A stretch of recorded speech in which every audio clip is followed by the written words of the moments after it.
The Amazing Interlude by Mary Roberts Rinehart. Chapter 1. The stage on which we play our little dramas of life and love has for most of us but one setting. It is furnished out with approximately the same things. Characters come, move about, and make their final exits through long familiar doors, and the backdrop remains approximately the same from beginning to end. Palace or hovel, forest or sea, it is the background for the moving figures of the play. So Sara Lee Kennedy had a backdrop that had every appearance of permanency. The great scene painter apparently intended that there should be no change of set for her. Sara Lee herself certainly expected none. But now and then amazing things are done on this great stage of ours. Lights go down, the backdrop, which had given the illusion of solidity, reveals itself transparent. A sort of fairyland transformation takes place. Beyond the once solid wall strange figures move on. A new mise en scene, with the old blotted out in darkness. The lady whom we left knitting by the fire becomes a fairy. Sara Lee became a fairy, of a sort, and meets the prince. Adventure, too, and love, of course. And then the lights go out, and it is the same old backdrop again, and the lady is back by the fire, but with a memory. This is the story of Sara Lee Kennedy's memory, and of something more. The early days of the Great War saw Sara Lee playing her part in the setting of a city in Pennsylvania. An ugly city, but a wealthy one. It is only fair to Sara Lee to say that she shared in neither quality. She was far from ugly, and very, very far from rich. She had started her part with a full stage, to carry on the figure, but one by one they had gone away into the wings and had not come back. At 19 she was alone knitting by the fire, with no idea whatever that the backdrop was of painted net, and that beyond it, waiting for its moment, was the forest of adventure. A strange forest, too, one that Sara Lee would not have recognized as a forest. And a prince, of course, but a prince as strange and mysterious as the forest. The end of December, 1914, found Sara Lee quite contented. If it was resignation rather than content, no one but Sara Lee knew the difference. Knitting, too, but not for soldiers. She was, to be candid, knitting an afghan against an interesting event which involved a friend of hers. Sara Lee rather deplored the event, in her own mind, of course, for in her small circle young unmarried women accepted the major events of life without question, and certainly without conversation. She never, for instance, allowed her Uncle James, with whom she lived, to see her working at the afghan. And even her Aunt Harriet had supposed it to be a sweater until it assumed uncompromising proportions. Sara Lee's days, up to the 20th of December 1914, had been very much alike. In the mornings she straightened up her room, which she had copied from one in a woman's magazine, with the result that it gave somehow the impression of a baby's bassinet, being largely dotted Swiss and ribbon. Yet in a way it was a perfect setting for Sara Lee herself. It was fresh and virginal and very, very neat and white. A resigned little room, like Sara Lee, resigned to being tucked away in a corner and to have no particular outlook. Peaceful, too. Sometimes in the morning, between straightening her room and going to the market for Aunt Harriet, Sara Lee looked at a newspaper. She knew there was a war. She read the headings, and when the matter came up for mention at the little afternoon bridge club, as it did now and then after the prizes were distributed, she always said, "Isn't it horrible?" and changed the subject. On the night of the 19th of December, Sara Lee had read her chapter in the Bible. She read it through once each year, and had braided down her hair, which was as smooth and shining and lovely as Sara Lee herself, and had raised her window for the night when Aunt Harriet came in. Sara Lee did not know, at first, that she had a visitor. She stood looking out toward the east, until Aunt Harriet touched her on the arm. "What in the world?" said Aunt Harriet. "A body would suppose it was August." "I was just thinking," said Sara Lee. "You'd better do your thinking in bed. Jump in, and I'll put out your light."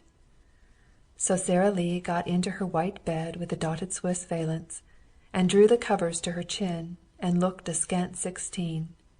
Aunt Harriet, who was an unsentimental woman, childless and diffident, found her suddenly very appealing there in her smooth bed, and did a little unexpected thing.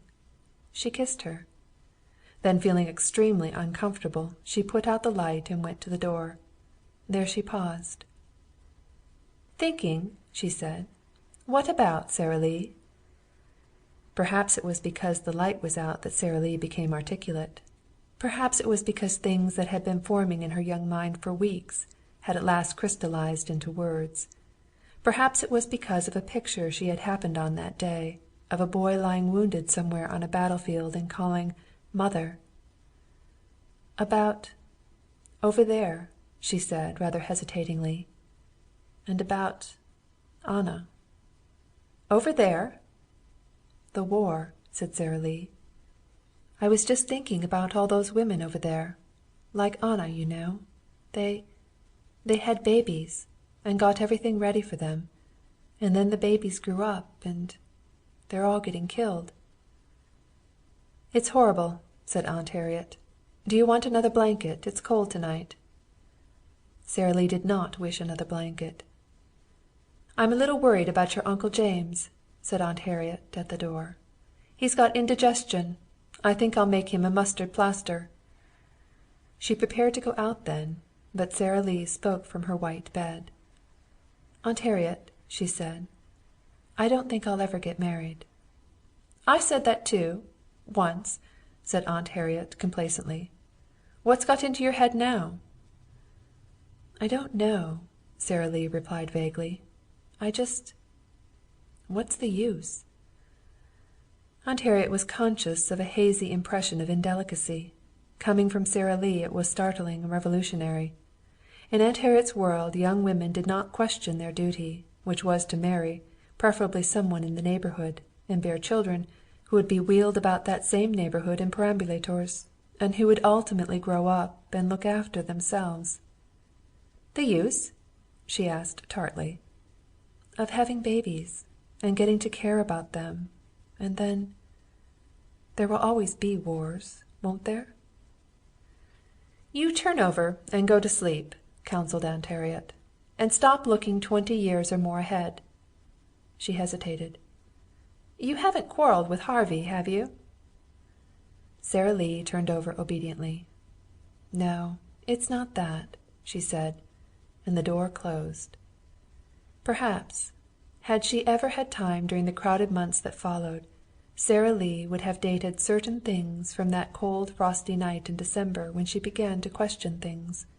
For after all, that was what it came to. She did not revolt. She questioned. She lay in her white bed and looked at things for the first time. The sky had seemed low that night. Things were nearer. The horizon was close.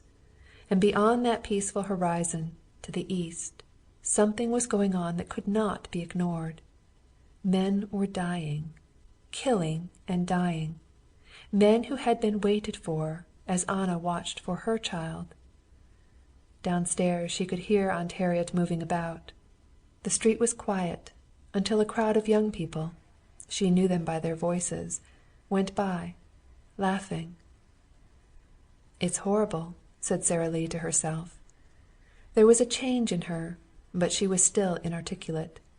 Somewhere in her mind, but not formulated, was the feeling that she was too comfortable. Her peace was a cheap peace, bought at no price. Her last waking determination was to finish the afghan quickly, and to begin to knit for the men at the war. Uncle James was ill the next morning. Sara Lee went for the doctor, but Anna's hour had come and he was with her. Late in the afternoon he came, however, looking a bit gray around the mouth with fatigue, but triumphant. He had on these occasions always a sense of victory, even, in a way, a feeling of being part of a great purpose. He talked at such times of the race, as one may who is doing his best by it. "Well," he said when Sara Lee opened the door, "it's a boy, 8 pounds, going to be red-headed too." He chuckled. "A boy," said Sara Lee. Don't you bring any girl babies any more?" The doctor put down his hat and glanced at her. "Wanted a girl? To be named for you?" "No, it's not that. It's only—" She checked herself. He wouldn't understand. The race required girl babies. "I've put a blue bow on my afghan. Pink is for boys," she said, and led the way upstairs. Very simple and orderly was the small house, as simple and orderly as Sara Lee's days in it. Time was to come when Sara Lee, having left it, ached for it with every fiber of her body and her soul, for its bright curtains and fresh paint, its regularity, its shining brasses and growing plants, its very kitchen pans and green and white oilcloth. She was to ache, too, for her friends, their small engrossing cares, their kindly interest, their familiar faces. Time was to come, too, when she would come back, not to the little house, it is true, but to her friends, to Anna and the others. But they had not grown, and Sara Lee had. And that is the story. Uncle James died the next day. One moment he was there, an uneasy figure, under the tulip quilt, and the next he had gone away entirely, leaving a terrible quiet behind him. He had been the center of the little house, a big and cheery and not overly orderly center. Followed his going not only the quiet, but a wretched tidiness. There was nothing for Sara Lee to do but to think. And, in the way of mourning women, things that Uncle James had said which had passed unheeded came back to her. One of them was when he had proposed to adopt a Belgian child, and Aunt Harriet had offered a horrified protest. "All right," he had said. "Of course, if you feel that way about it. But I feel kind of mean sometimes, sitting here doing nothing when there's such a lot to be done." Then he had gone for a walk and had come back cheerful enough, but rather quiet. There was that other time, too, when the German army was hurling itself, wave after wave, across the Yser. Only, of course, Sara Lee knew nothing of the Yser then, and when it seemed as though the attenuated Allied line must surely crack and give. He had said then that if he were only 20 years younger he would go across and help. "And what about me?" Aunt Harriet had asked. "But I suppose it wouldn't matter." "You could go to Jennie's, couldn't you?" There had followed one of those absurd wrangles as to whether or not Aunt Harriet would go to Jennie's in the rather remote contingency of Uncle James's being 20 years younger and going away. And now Uncle James had taken on the wings of the morning and was indeed gone away. And again it became a question of Jennie's. Aunt Harriet, rather dazed at first, took to arguing it pro and con. "Of course she has room for me," she would say in her thin voice. "There's that little room that was Edgar's. There's nobody in it now, but there's only room for a single bed, Sara Lee." Sara Lee was knitting socks now, all the trifle tight as to heel. "I know," she would say. "I'll get along. Don't you worry about me." Always these talks ended on a note of exasperation for Aunt Harriet. For Sara Lee's statement that she could manage would draw forth a plaintive burst from the older woman. "If only you'd marry Harvey," she would say. "I don't know what's come over you. You used to like him well enough." "I still like him." "I've seen you jump when the telephone bell rang. Your Uncle James often spoke about it. He noticed more than most people thought." She followed Sara Lee's eyes down the street to where Anna was wheeling her baby slowly up and down. Even from that distance Sara Lee could see the bit of pink which was the bow on her afghan. "I believe you're afraid." "Afraid?" "Of having children," accused Aunt Harriet fretfully. Sara Lee colored. "Perhaps I am," she said, "but not the sort of thing you think. I just don't see the use of it, that's all. Aunt Harriet, how long does it take to become a hospital nurse?" "Mabel Andrews was 3 years. It spoiled her looks, too. She used to be a right pretty girl." 3 years, Sara Lee reflected. By that time... The house was very quiet and still those days. There was an interlude of emptiness and order, of long days during which Aunt Harriet alternatively grieved and planned, and Sara Lee thought of many things. At the Red Cross meetings all sorts of stories were circulated.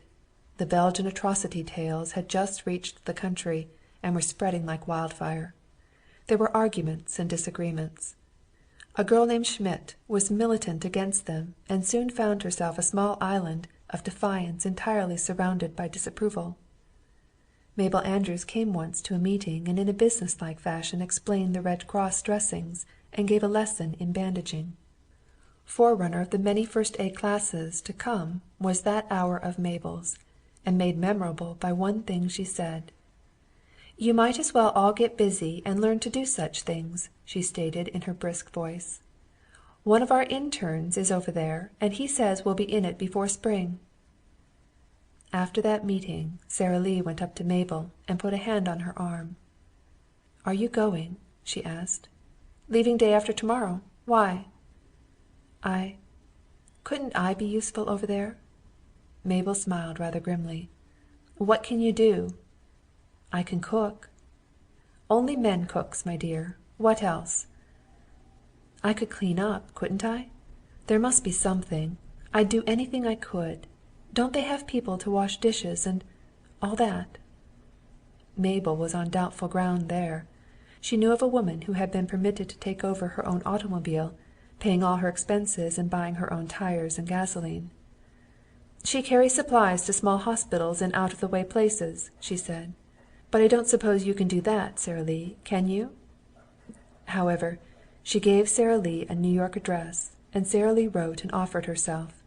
She said nothing to Aunt Harriet, who had by that time elected to take Edgar's room at Cousin Jenny's, and was putting Uncle James's clothes in tearful order to send to Belgium.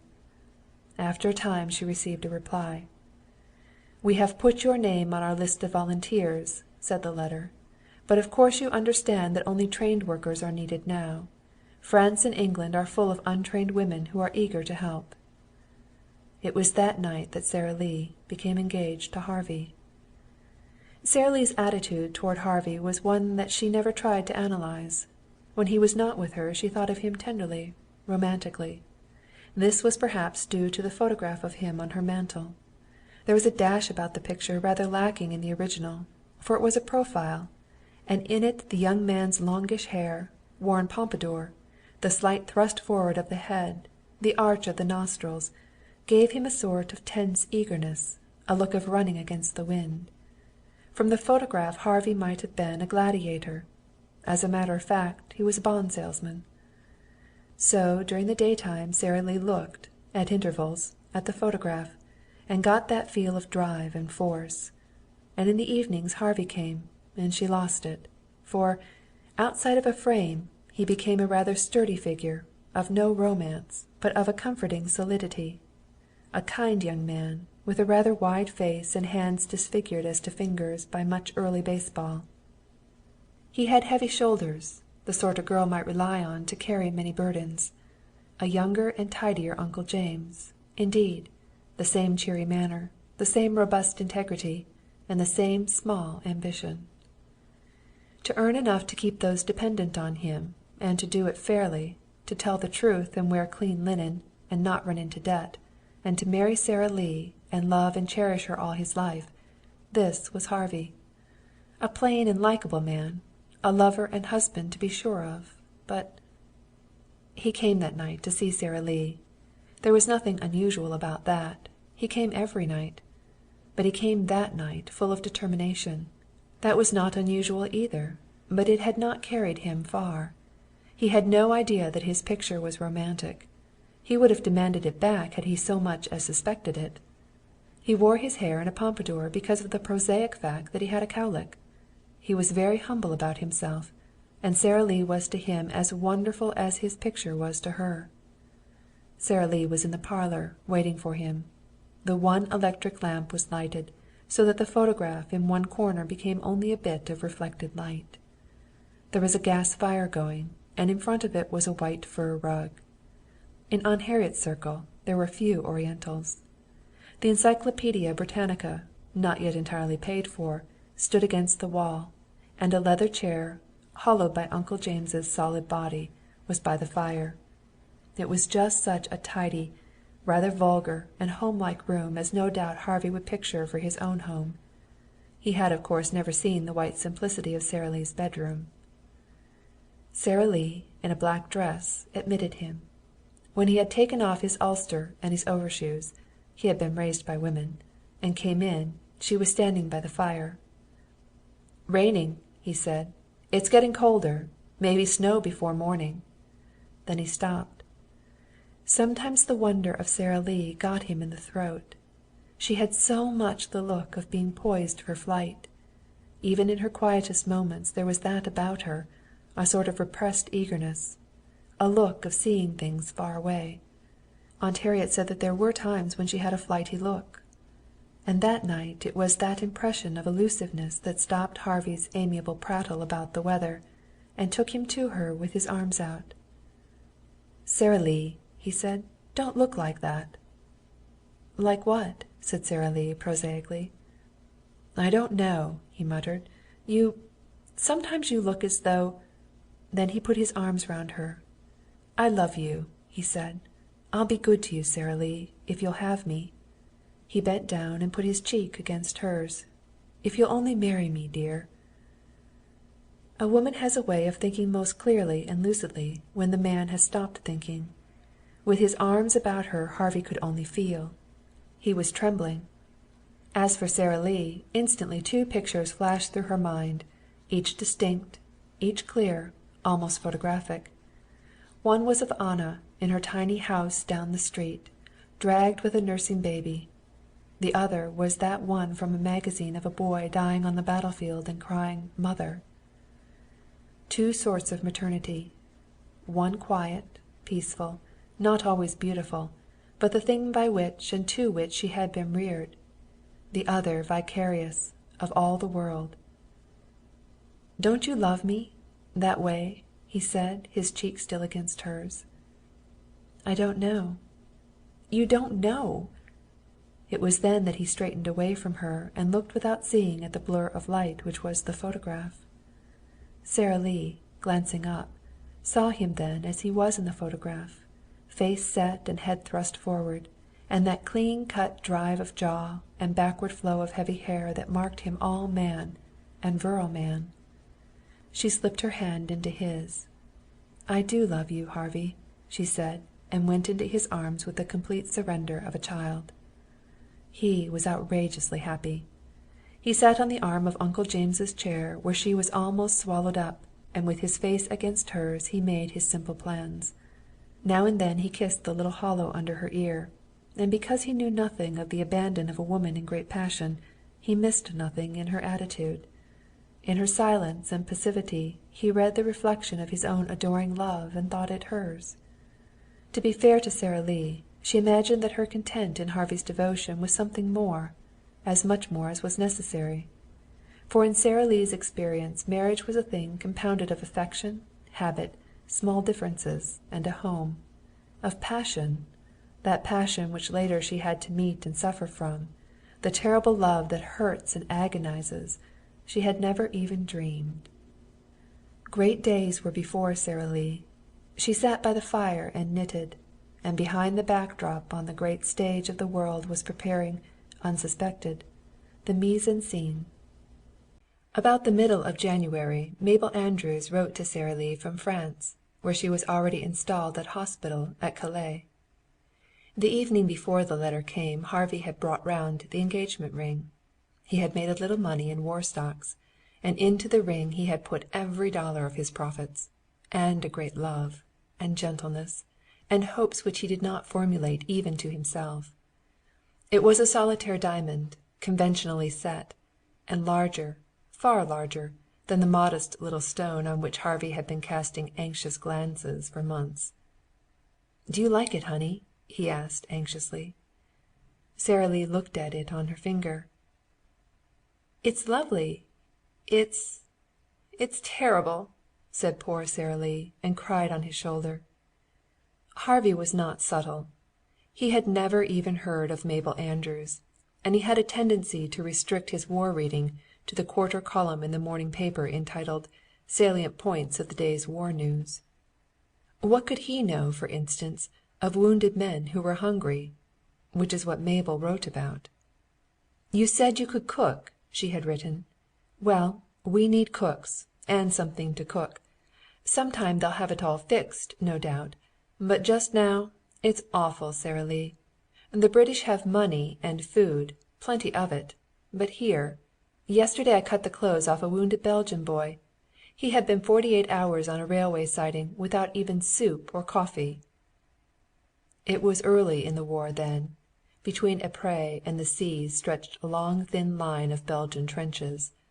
A frantic Belgian government thrust out of its own land was facing the problem, with scant funds and with no materiel of any sort, for feeding that desolate little army. France had her own problems, her army, non-productive industrially, and the great and constantly growing British forces quartered there, paying for what they got, but requiring much. The world knows now of the starvation of German-occupied Belgium.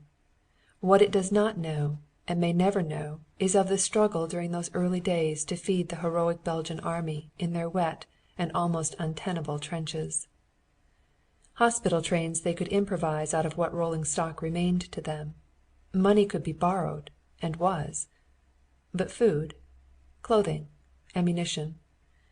In his little villa on the sea-coast the Belgian king knew that his soldiers were hungry, and paced the floor of his tiny living-room.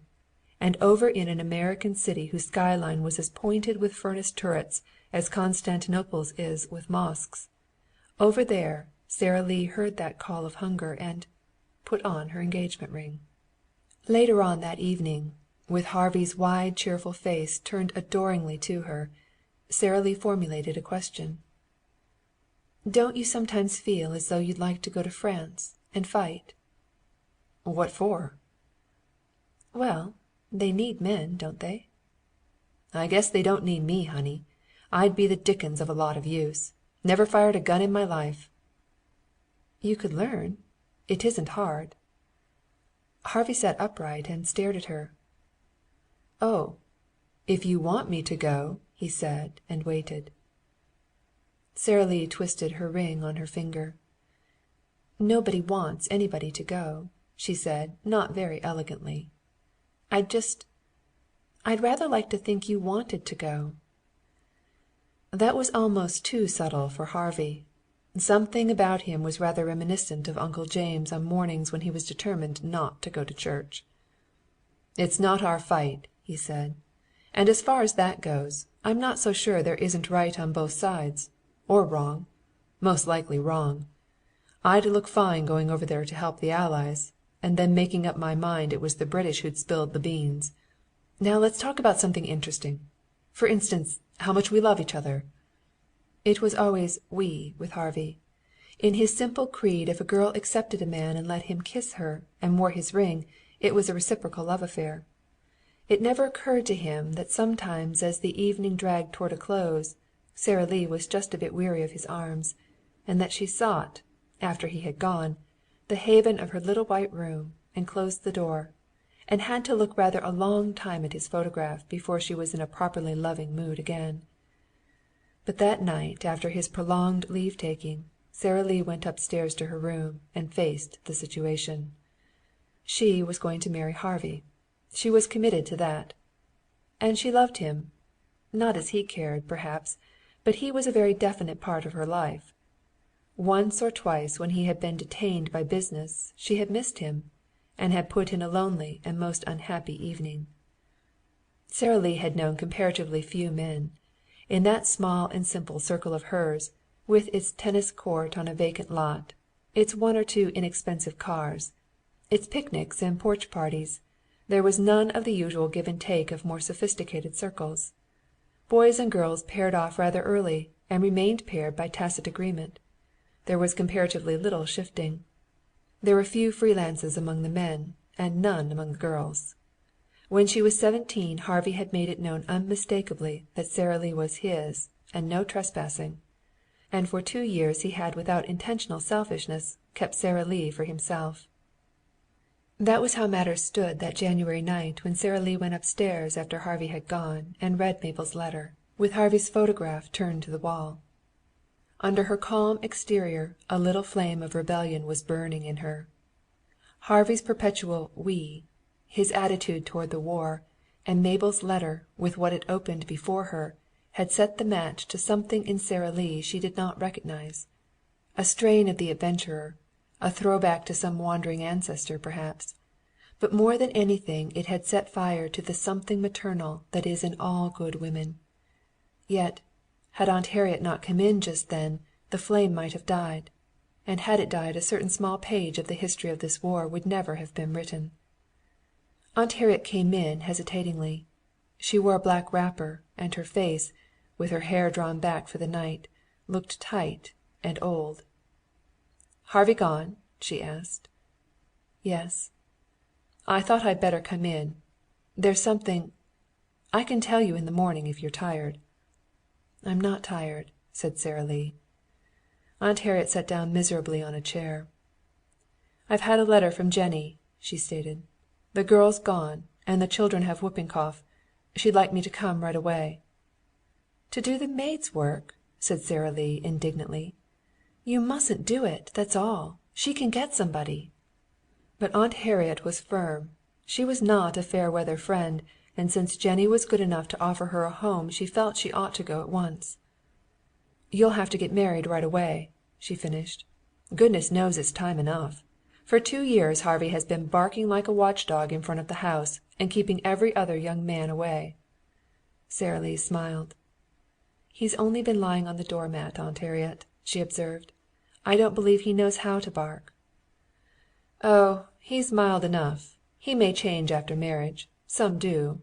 But," she added hastily, "he'll be a good husband. He's that sort." Suddenly something that had been taking shape in Sara Lee's small head, quite unknown to her, developed identity and speech. "But I'm not going to marry him just yet," she said.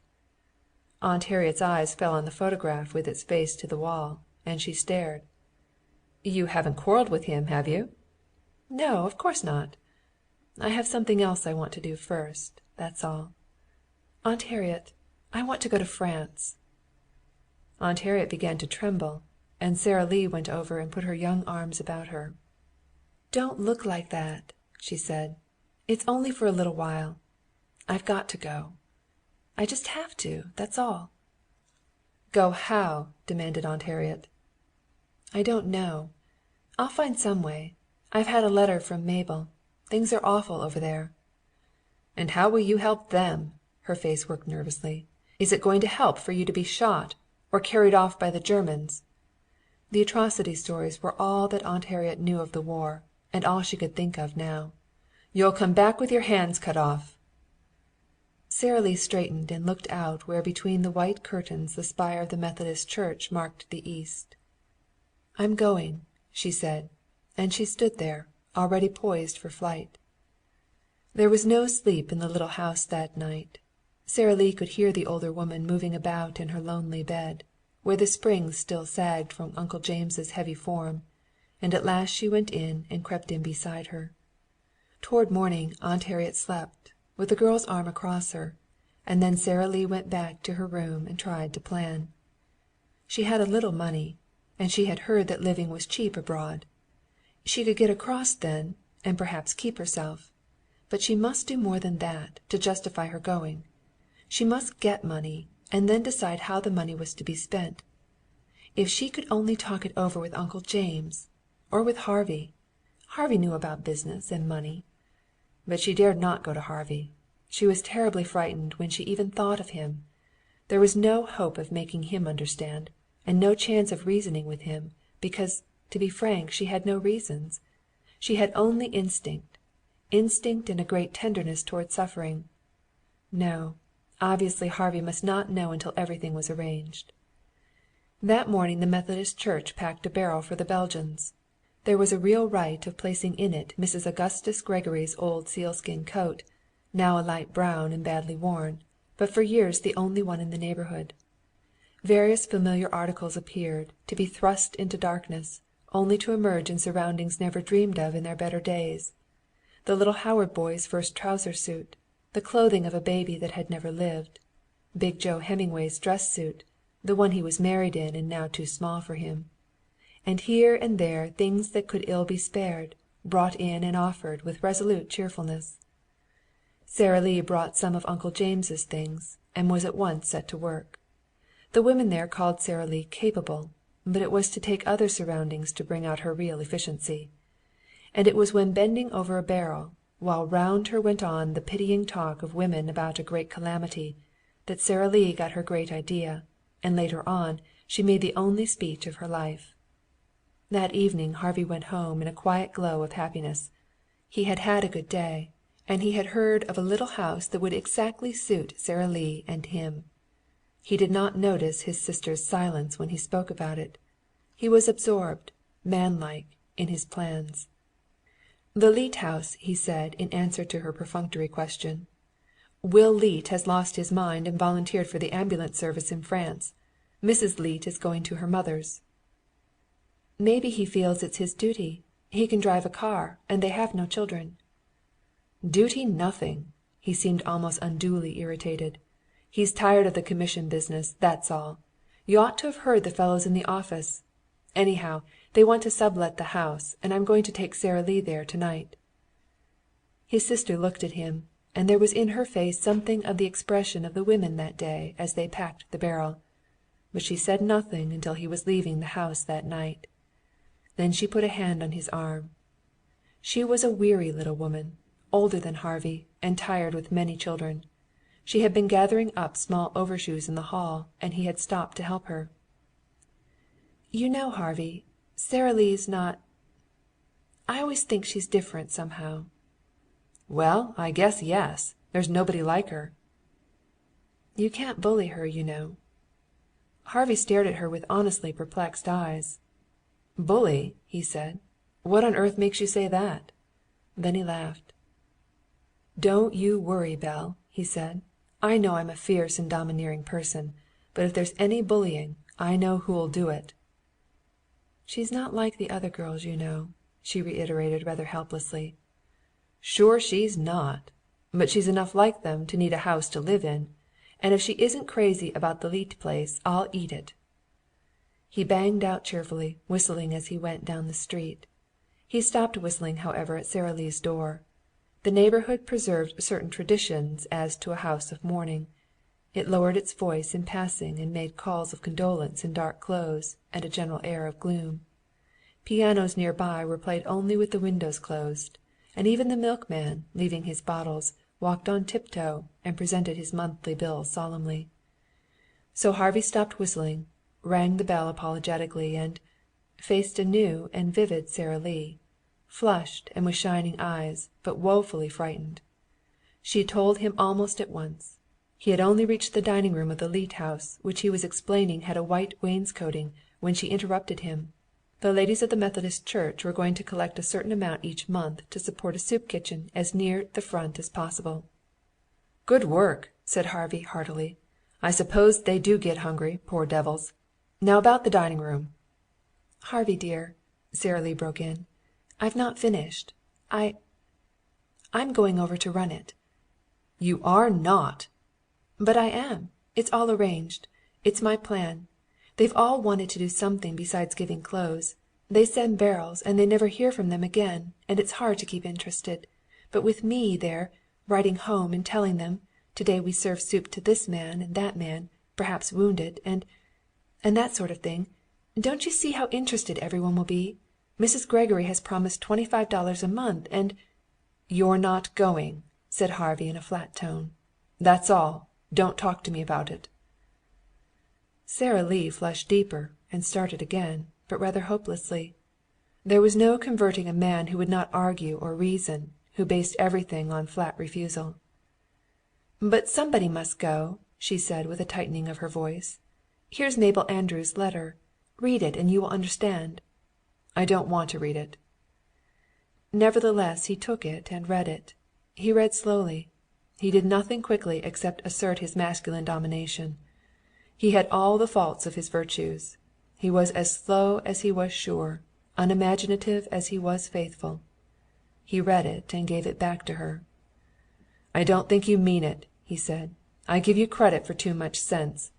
Maybe someone is needed over there. I guess things are pretty bad. But why should you make it your affair?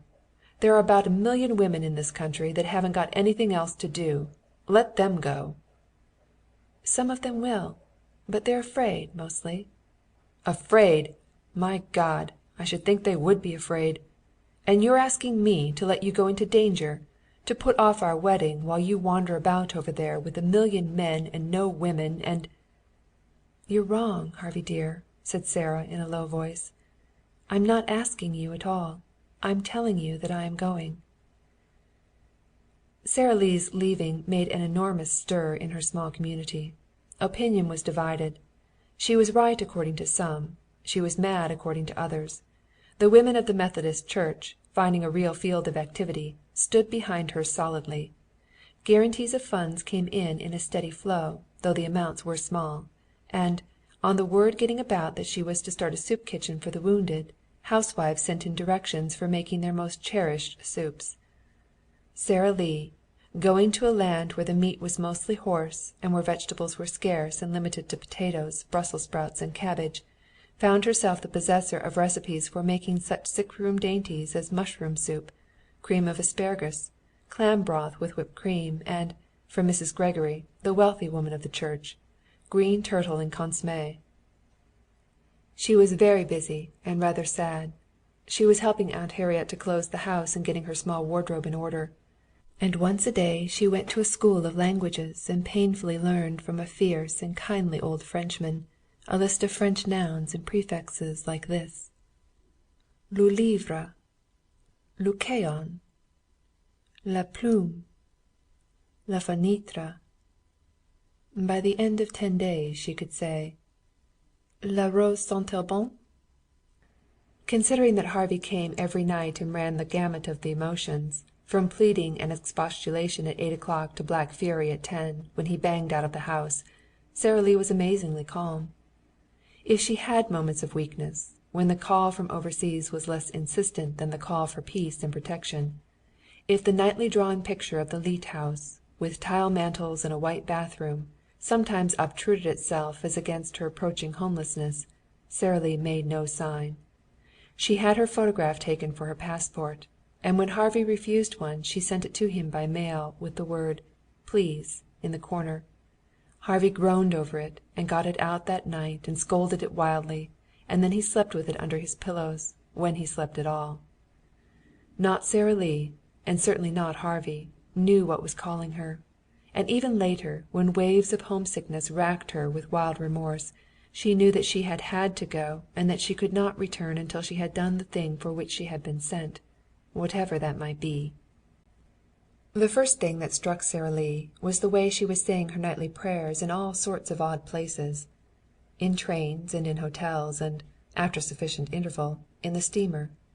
She prayed under these novel circumstances to be made a better girl, and to do a lot of good over there, and to be forgiven for hurting Harvey. She did this every night, and then got into her narrow bed and studied French nouns, because she had decided that there was no time for verbs, and numbers which put her to sleep. Un, deux, trois, quatre. Sara Lee would begin, and go on, rocking gently in her berth as the steamer rolled. Vingt, vingt et un, 22, 30, 31. Her voice would die away. The book on the floor and Harvey's picture on the tiny table, Sara Lee would sleep. As the ship trembled the light over her head would shine on Harvey's ring, and it glistened like a tear. One thing surprised her as she gradually met some of her fellow passengers. She was not alone on her errand. Others were there on board, young and old women, and men too, who had felt the call of mercy and were going, as ignorant as she, to help. As ignorant, but not so friendless. Most of them were accredited somewhere. They had definite objectives. But what was more alarming, they talked in big figures. Great organizations were behind them. She heard of the rehabilitation of Belgium, and portable hospitals, and millions of dollars, and Red Cross trains. Not once did Sara Lee hear of anything so humble as a soup kitchen. The war was a vast thing, they would observe. It could only be touched by great organizations. Individual effort was negligible. Once she took her courage in her hands. "But I should think," she said, that even great organizations depend on individual efforts." The portable hospital woman turned to her patronizingly. "Certainly, my dear," she said. "But coordinated." It is hard to say just when the lights went down on Sara Lee's quiet stage and the interlude began. Not on the steamer, for after 3 days of discouragement and good weather they struck a storm, and Sara Lee's fine frenzy died for a time, of nausea. She did not appear again until the boat entered the Mise, a pale and shaken angel of mercy, not at all sure of her wings, and most terribly homesick. That night Sara Lee made a friend, one that Harvey would have approved of, an elderly Englishman named Travers.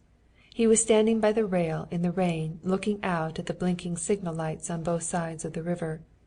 The ship for the first time had abandoned its policy of darkness, and the decks were bathed in light.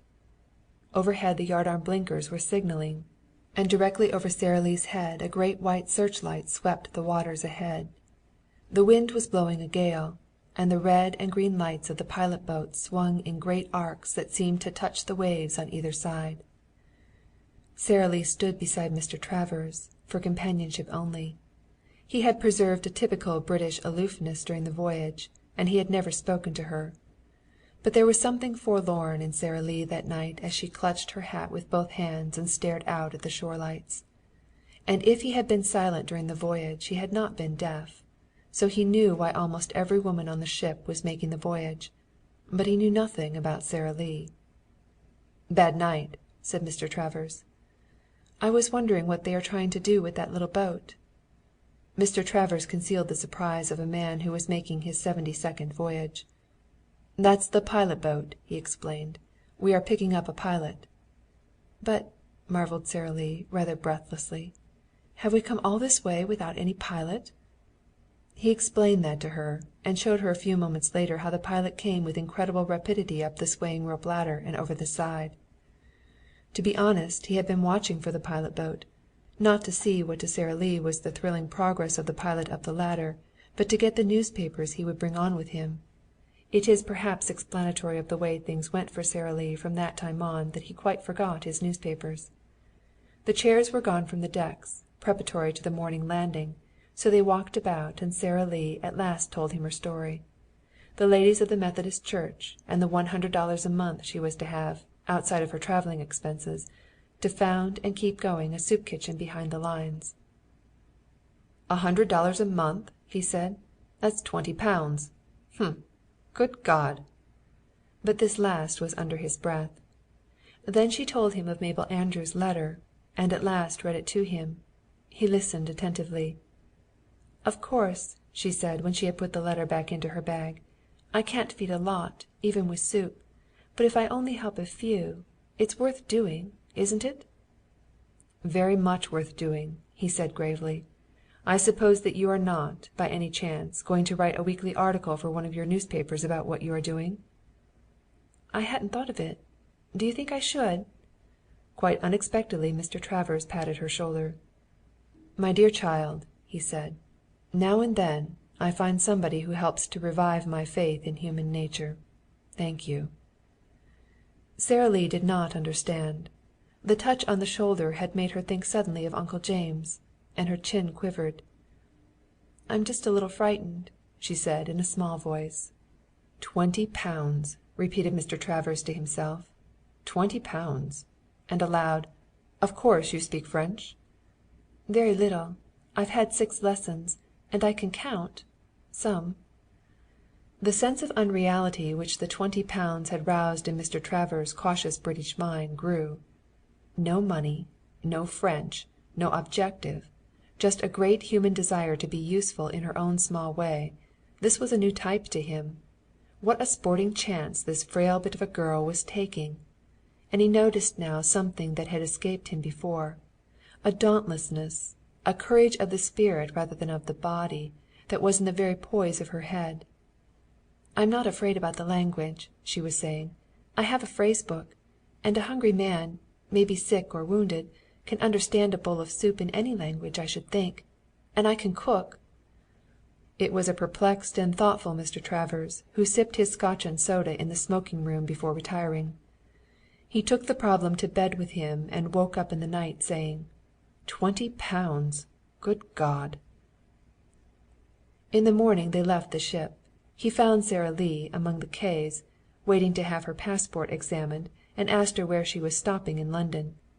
She had read somewhere of Claridge's, in a novel probably. "I shouldn't advise Claridge's," he said, reflecting rather grimly on the charges of that very exclusive hotel. "Suppose you let me make a suggestion." So he wrote out the name of a fine old English house on Trafalgar Square, where she could stay until she went to France. There would be the matter of a passport to cross the Channel.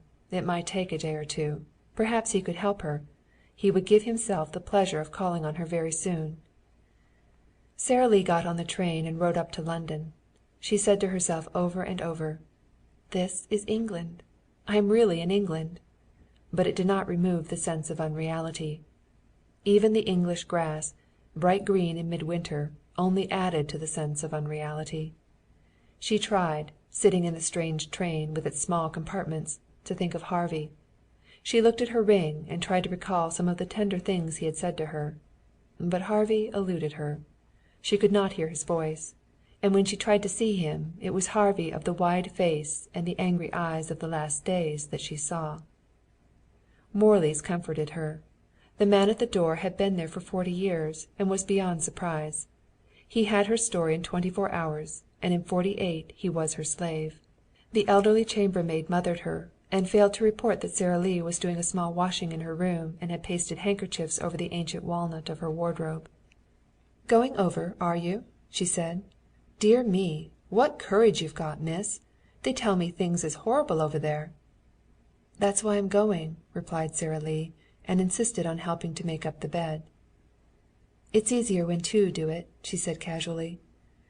Mr. Travers put in a fretful 24 hours before he came to see her. He lunched at Brooks', and astounded an elderly member of the House by putting her problem to him. "A young girl!" exclaimed the M.P. "Why, deuce take it, it's no place for a young girl." "An American!" exclaimed Mr. Travers uncomfortably. "She's perfectly able to look after herself." "Probably a correspondent in disguise. They'll go to any lengths." "She's no correspondent." "Let her stay in Boulogne. There's work there in the hospitals." "She's not a nurse. She's a cook, or so she says." The M.P. stared at Mr. Travers, and Mr. Travers stared back defiantly. "What in the name of God is she going to cook?" "Soup," said Mr. Travers in a voice of suppressed irritation. "She's got a little money, and she wants to establish a soup kitchen behind the Belgian trenches on a line of communication. I suppose," he continued angrily, "even you will admit that the Belgian army needs all the soup it can get."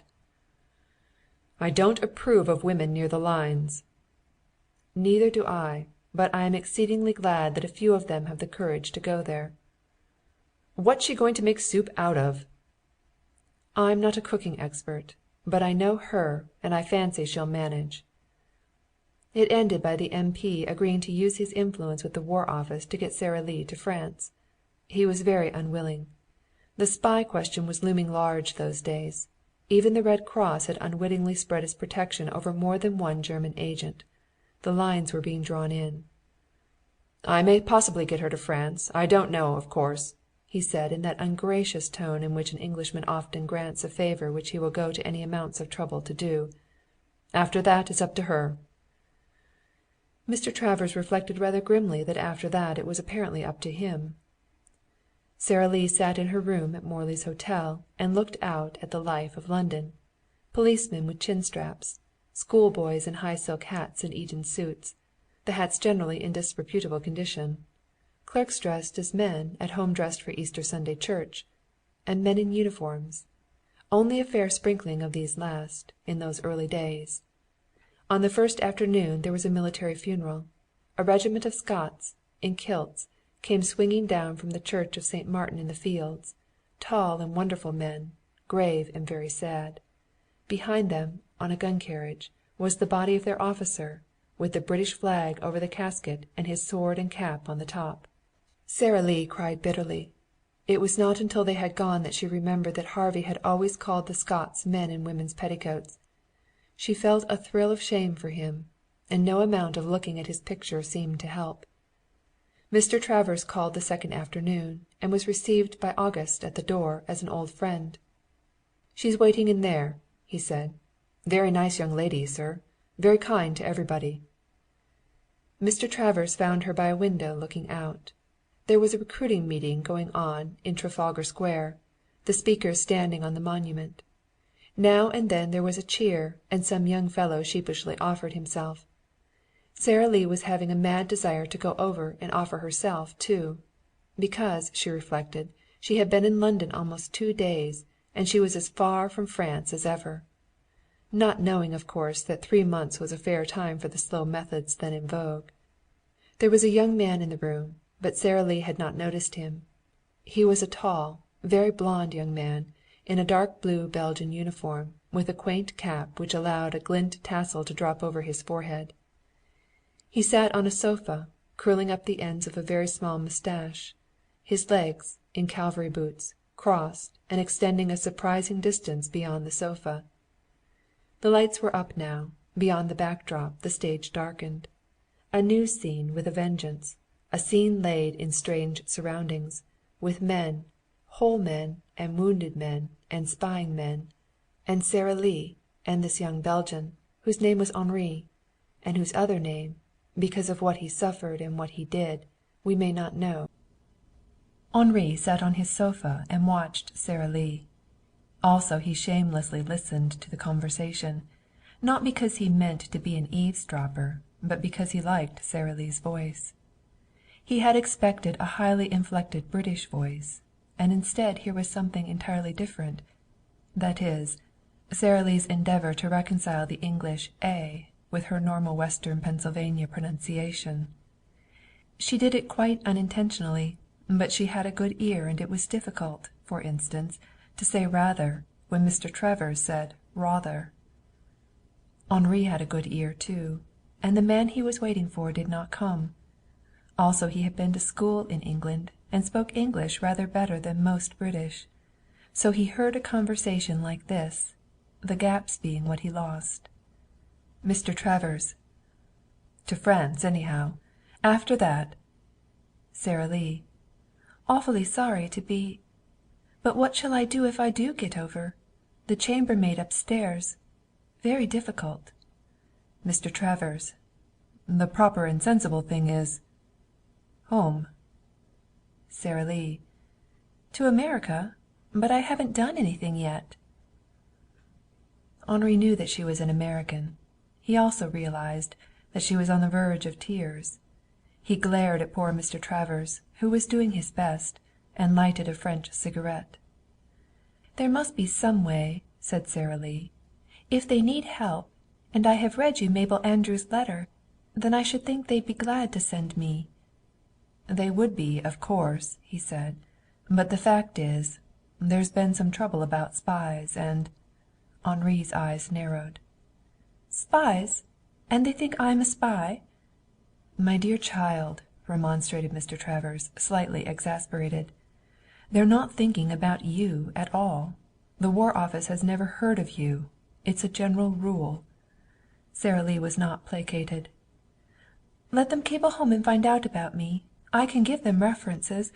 Why, all sorts of prominent people are sending me money. They must trust me, or they wouldn't." There were no gaps for Henri now. Sara Lee did not care who heard her, and even Mr. Travers had slightly raised his voice. Henri was divided between a conviction that he ought to go away and a mad desire to join in the conversation, greatly augmented when Sara Lee went to the window and wiped her eyes. "If you only spoke French—" began Mr. Travers. Sara Lee looked over her shoulder. "But of course I do," she said. "And German, and Yiddish, and all sorts of languages. Every spy does." Henri smiled appreciatively. It might all have ended there very easily. Sara Lee might have fought the War Office single-handed and won out, but it is extremely unlikely. The chances at that moment were that she would spend endless days and hours in anterooms and tell her story and make her plea 100 times, and then go back home to Harvey and the Leete house, and after a time, like Mrs. Gregory, speak rather too often of "the time I went abroad." But Sara Lee was to go to France, and even further, to the fragment of unconquered Belgium that remained. And never so long as she lived would she be able to forget those days, or to speak of them easily. So she stood by the window trying not to cry, and a little donkey drawing a coster's cart moved out in front of the traffic and was caught by a motor bus. There was only time for the picture, the tiny beast lying there and her owner wringing his hands. Such of the traffic as could get by swerved and went on. London must move, though 1,000 willing little beasts lay dying. And Sara moved too. One moment she was there by the window, and the next she had given a stifled cry and ran out. "Bless my soul!" said Mr. Travers, and got up slowly. Henri was already up and at the window. What he saw was Sara Lee making her way through the stream of vehicles, taking a dozen chances for her life. Henri waited until he saw her crouched by the donkey, its head on her knee. Then he, too, ran out. That is how Henri, of no other name that may be given, met Sara Lee Kennedy of Pennsylvania, under a London motor bus. And that, I think, will be the picture he carries of her until he dies, her soft eyes full of pity, utterly regardless of the dirt and the crowd and an expostulating Bobby, with that grotesque and agonized head on her knees. Henri crawled under the bus, though the policeman was extremely anxious to keep him out, and he ran a practiced eye over the injured donkey. "It's dying," said Sara Lee with white lips. "It will die," replied Henri, "but how soon? They are very strong, these little beasts." The conductor of the bus made a suggestion then, one that froze the blood round Sara Lee's heart. "If you'll move away and let us run over it proper, it'll be out of its trouble, miss." Sara Lee raised haggard eyes to Henri. "Did you hear that?" she said. "They'd do it, too." The total result of a conference between 4 policemen, the costermonger, and, by that time, Mr. Travers, was to draw the animal off the street and into the square. Sara Lee stuck close by. So, naturally, did Henri. And when the hopeless condition of Nellie, as they learned she was named, became increasingly evident, Henri behaved like a man and a soldier. He got out his revolver and shot her in the brain. A kindness, he explained, as Sara Lee would have caught his hand. "The only way, mademoiselle." Mr. Travers had the usual British hatred of a crowd and publicity, coupled with a deadly fear of getting into the papers, except through an occasional letter to the Times. He vanished just before the shot, and might have been seen moving rapidly through the square, turning over in his mind the difficulty of trying to treat young American girls like rational human beings. But Henri understood. He had had a French mother, and there is a leaven of French blood in the American temperament. Old Huguenot, some of it. So Americans love beauty, and obey their impulses, and find life good to do things, rather than to be something or other more or less important. And so Henri could quite understand how Sara Lee had forgotten herself when Mr. Travers could not. And he understood also when Sara Lee, having composed the little donkey's quiet figure, straightened up with tears in her eyes. "It was very dear of you to come out," she said. "And, of course, it was the best thing." She held out her hand. The crowd had gone. Traffic was moving again, racing to make up for 5 lost precious moments. The square was dark. That first darkness of London, when air raids were threatened but had not yet taken place. From the top of the Admiralty, near by, a flashlight shot up into the air and began its nightly process of brushing the sky. Henri took her hand and bent over it. "You are very brave, mademoiselle," he said, and touched her hand with his lips. The amazing interlude had commenced. Yet for a day or two nothing much was changed. Mr. Travers sent Sara Lee a note that he was taking up her problem with the Foreign Office, and he did indeed make an attempt. He also requested his wife to ask Sara Lee to tea. Sara Lee was extremely nervous on the day she went. She wore a black jacket suit with a white collar, and she carried Aunt Harriet's mink furs. Aunt Harriet mourning thoroughly and completely in black astrachan. She had the faculty of the young American girl of looking smart without much expense, and she appeared absurdly young. She followed the neat maid up a wide staircase to a door with a screen just inside, and heard her name announced for the first time in her life. Sara Lee took a long breath and went inside, to a most discouraging half-hour. Mr. Travers was on the hearth-rug. Mrs. Travers was in a chair, a portly woman with not unkindly face, but with the brusque manner many Englishwomen acquire after 40.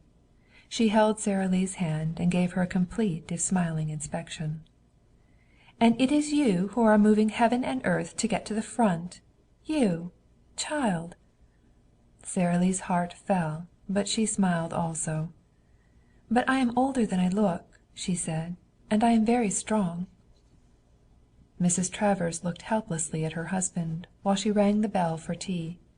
That was another thing Sara Lee had read about but never seen, that ringing for tea. At home no one served afternoon tea, but at a party, when refreshments were coming, the hostess slipped out to the kitchen and gave a whispered order or two. "I shall be frank with you," said Mrs. Travers. "I think it quite impossible. It is not getting you over. That might be done, and of course there are women over there, young ones too. But the army objects very seriously to their being in danger. And of course one never knows." Her voice trailed off vaguely. She implied, however, that what one never knows was best unknown. "I have a niece over there," she said as the tea tray came in. "Her mother was fool enough to let her go. Now they can't get her back." "Oh dear," said Sara Lee. "Can't they find her?" "She won't come, little idiot. She's in Paris, however. I dare say she is safe enough." Mrs. Travers made the tea thoughtfully. So far Mr. Travers had hardly spoken, but he cheered in true British fashion at the sight of the tea. Sara Lee, exceedingly curious as to the purpose of a very small stand somewhat resembling a piano stool, which the maid had placed at her knee, learned that it was to hold her muffin plate. "And now," said Mr. Travers, "suppose we come to the point. There doesn't seem to be a chance to get you over, my child. Same answer everywhere. Places full of untrained women. Spies have been using Red Cross passes. Result is that all the lines are drawn as tight as possible." Sara Lee stared at him with wide eyes. "But I can't go back," she said. I just can't. They're raising the money for me, and all sorts of people are giving things. A friend of mine is baking cakes and sending on the money. She has 3 children and—" She gulped. "I thought everybody wanted to get help to the Belgians," she said. A slightly grim smile showed itself on Mrs. Travers' face. "I'm afraid you don't understand. It is you we want to help. Neither Mr. Travers nor I feel that a girl so young as you, and alone, has any place near the firing line. And that, I fancy, is where you wish to go. As to helping the Belgians, we have 4 in the house now. They do not belong to the same social circles, so they prefer tea in their own rooms. You are quite right about their needing help, too. They cannot even make up their own beds." "They are not all like that," broke in Mr. Travers hastily. "Of course not. But I merely think that Kennedy should know both sides of the picture." Somewhat later Sara Lee was ushered downstairs by the neat maid, who stood on the steps and blew a whistle for a taxi. Sara Lee had come in a bus. She carried in her hand the address of a Belgian Commission of Relief at the Savoy Hotel, and in her heart, for the first time, a doubt of her errand. She gave the Savoy address mechanically and, huddled in a corner, gave way to wild and fearful misgivings. Coming up she had sat on the top of the bus and watched with wide curious eyes the strange traffic of London. The park had fascinated her. The little groups of drilling men in khaki, the mellow tones of a bugle, and here and there on the bridle paths well-groomed men and women on horseback, as clean-cut as the horses they rode, and on the surface as careless of what was happening across the Channel. But she saw nothing now. She sat back and twisted Harvey's ring on her finger, and saw herself going back, her work undone, her faith in herself shattered, and Harvey's arms and the Leete house ready to receive her. However, a ray of hope opened for her at the Savoy. Not much. A prospect. The Savoy was crowded. Men in uniform, a sprinkling of anxious-faced wives and daughters, and more than a sprinkling of gaily dressed and painted women, filled the lobby or made their way slowly up and down the staircase. It was all so utterly different from what she had expected. So bright, so full of life. These well-fed people, they seemed happy enough. Were they all wrong back home? Was the war the ghastly thing they thought it? Long months afterward, Sara Lee was to learn that the Savoy was not London. She was to learn other things, that America knew more, through a free press, of war conditions than England did. And she was to learn what never ceased to surprise her, the sporting instinct of the British which made their early slogan, "Business as usual." Business and pleasure, but only on the surface. Underneath was a dogged and obstinate determination to make up as soon as possible for the humiliation of the early days of the war. Those were the transition days in England. The people were slowly awakening to the magnitude of the thing that was happening to them. Certain elements of the press, long under political domination, were preparing to come out for a coalition ministry. The question of high explosive shells as against shrapnel was bitterly fought. Some of the men at home standing fast for shrapnel, as valuable against German artillery as a garden hose. Men coming back from the front were pleading for real help, not men only, not Red Cross, not food and supplies, but for something more competent than mere manpower to hold back the deluge. But over it all was that surface cheerfulness, that best foot forward attitude of London. And Sara Lee saw only that, and lost faith. She had come far to help. But here was food in plenty, and bands playing, and smiling men in uniform drinking tea and playing for a little. That, too, Sara Lee was to understand later, but just then she did not. At home there was more surface depression. The atrocities, the plight of the Belgians, the honor list in the Illustrated London News. That was the war to Sara Lee. And here. But later on, down in a crowded dark little room, things were different. She was one of a long line, mostly women. They were unhappy and desolate enough, God knows. They sat or stood with a sort of weary resignation. Now and then a short heavy man with an up-curled mustache came out and took in one or two. The door closed, and overhead the band played monotonously. It was after 7 when Sara Lee's turn came. The heavy-set man spoke to her in French, but he failed to use a single one of the words she had memorized. "Don't you speak any English?" she asked helplessly. "I do, but not much," he replied.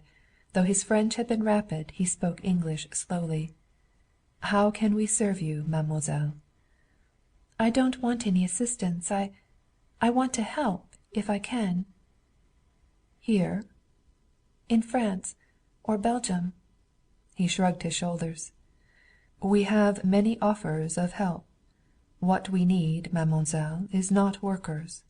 We have, at our base hospital, already many English nurses." "I am not a nurse." "I am sorry. The whole world is sorry for Belgium, and many would work. What we need," he shrugged his shoulders again, "is food, clothing, supplies for our brave little soldiers." Sara Lee looked extremely small and young. The Belgian sat down on a chair and surveyed her carefully. "You English are doing a fine work for us," he observed. "We are grateful. But of course he hesitated. "The pulling up of an entire people. It is colossal." "But I am not English," said Sara Lee. "And I have a little money. I want to make soup for your wounded men at a railway station or any place. I can make good soup, and I shall have money each month to buy what I need."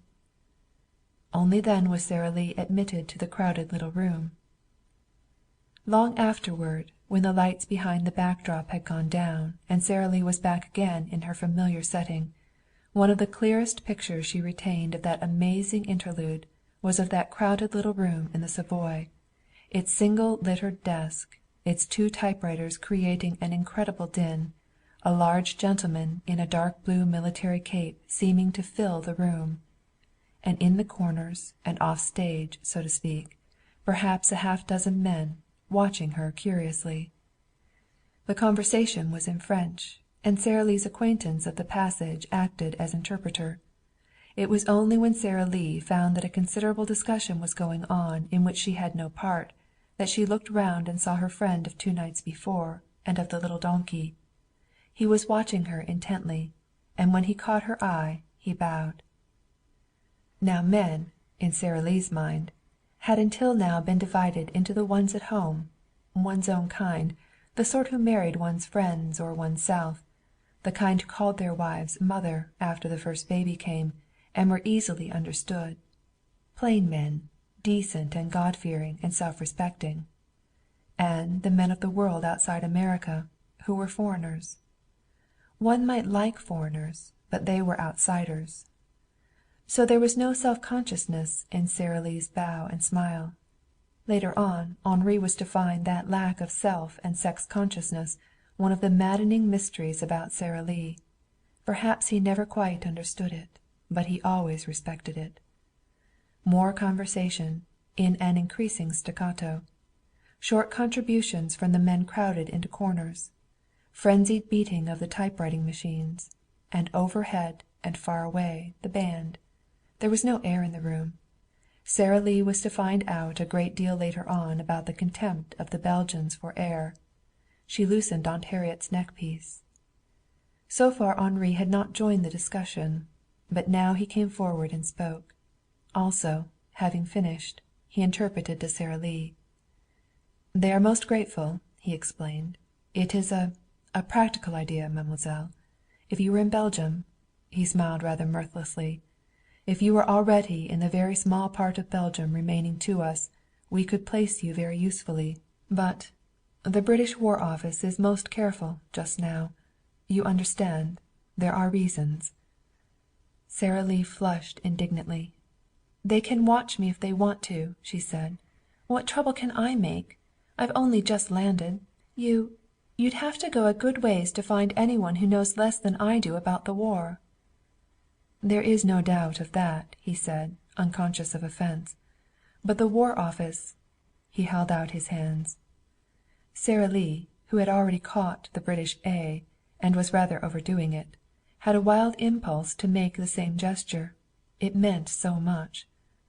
More conversation, evidently more difficulties, but with Henri now holding the center of the stage and speaking rapidly. The heavy-set man retired and read letters under an electric lamp. The band upstairs was having dinner, and Henri argued and wrangled. He was quite passionate. The man in the military cape listened and smiled, and at last he nodded. Henri turned to Sara Lee. "You Americans are all brave," he said.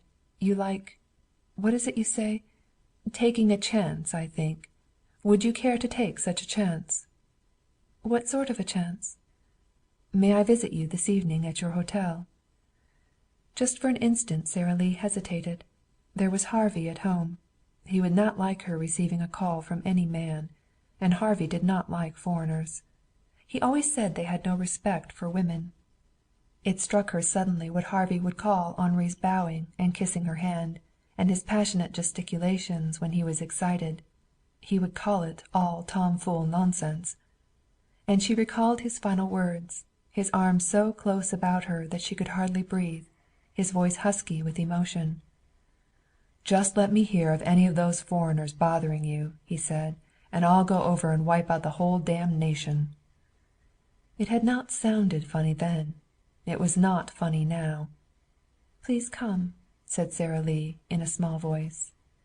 The other gentlemen bowed profoundly. Sara Lee, rather at a loss, gave them a friendly smile that included them all. And then she and Henri were walking up the stairs and to the entrance, Henri's tall figure the target for many women's eyes. He, however, saw no one but Sara Lee. Henri, too, called a taxicab. Everyone in London seemed to ride in taxis. And he bent over her hand, once she was in the car, but he did not kiss it. "It is very kind of you, what you are doing," he said. "But, then, you Americans are all kind and wonderful." Back at Morley's Hotel Sara Lee had a short conversation with Harvey's picture. "You are entirely wrong, dear," she said. She was brushing her hair at the time, and it is rather a pity that it was a profile picture, and that Harvey's pictured eyes were looking off into space. That is, a piece of white canvas on a frame, used by photographers to reflect the light into the eyes. For Sara Lee, with her hair down, was even lovelier than with it up. "You were wrong. They are different, but they are kind, and polite, and very, very respectful. And he is coming on business." She intended at first to make no change in her frock. After all, it was not a social call, and if she did not dress it would put things on the right footing. But slipping along the corridor after her bath, clad in a kimono and slippers and extremely nervous, she encountered a young woman on her way to dinner. She was dressed in that combination of street skirt and evening blouse that some Englishwomen from the outlying districts still affect. And Sara Lee thereupon decided to dress. She called in the elderly maid, who was already her slave, and together they went over her clothes. It was the maid, perhaps, then, who brought into Sara Lee's life the strange and mad infatuation for her that was gradually to become a dominant issue in the next few months. For the maid chose a white dress, a soft and young affair in which Sara Lee looked like the heart of a rose. "I always like to see a young lady in white, miss," said the maid, "especially when there's a healthy skin." So Sara Lee ate her dinner alone, such a dinner as a healthy skin and body demanded, and she watched the tall young Englishwomen with fine shoulders go out with English officers in khaki, and listened to a babble of high English voices, and felt extremely alone and very subdued. Henri came rather late.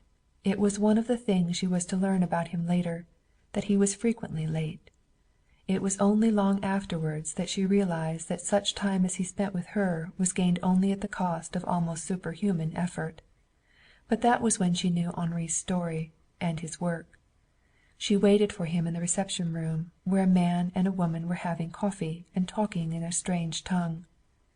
Henri found her there, at something before 9, rather downcast and worried, and debating about going up to bed. She looked up, to find him bowing before her. "I thought you were not coming," she said. "I? Not come? But I had said that I would come, mademoiselle. May I sit down?" Sara Lee moved over on the velvet sofa, and Henri lowered his long body onto it. Lowered his voice, too, for the man and the woman were staring at him. "I'm afraid I didn't quite understand about this afternoon," began Sara Lee. "You spoke about taking a chance. I am not afraid of danger, if that is what you mean." "That, and a little more, mademoiselle," said Henri. "But now that I am here I do not know." His eyes were keen. Sara Lee had suddenly a strange feeling that he was watching the couple who talked over their coffee, and that, oddly enough, the couple were watching him. Yet he was apparently giving his undivided attention to her. "Have you walked any today?" he asked her unexpectedly. Sara Lee remembered the bus and, with some bitterness, the 2 taxis. "I haven't had a chance to walk," she said. "But you should walk," he said. Will you walk with me, just about the square, for air?" And in a lower tone, "It is not necessary that those 2 should know the plan, mademoiselle." "I'll get my coat and hat," Sara Lee said, and proceeded to do so in a brisk and businesslike fashion. When she came down Henri was emerging from the telephone booth. His face was impassive. And again, when in time Sara Lee was to know Henri's face better than she had ever known Harvey's, she was to learn that the mask-like look he sometimes wore meant danger, for somebody. They went out without further speech into the clear, cold night. Henri, as if from custom, threw his head back and scanned the sky. Then they went on and crossed into the square. "The plan," Henri began abruptly, "is this. You will be provided to-morrow with a passport to Boulogne. You will, if you agree, Take the midnight train to Folkestone. At the railway station you will be searched. At Folkestone a board, sitting in an office on the quay, will examine your passport." "Does any one in Boulogne speak English?" Sara Lee inquired nervously. Somehow that babble of French at the Savoy had frightened her. Her little phrase book seemed pitifully inadequate for the great things in her mind. "That hardly matters," said Henri, smiling faintly, "because I think you shall not go to Boulogne." "Not go?" She stopped dead under the monument and looked up at him. "The place for you to go, to start from, is Calais," Henri explained. He paused, to let pass two lovers, a man in khaki and a girl. "But Calais is difficult. It is under martial law, a closed city.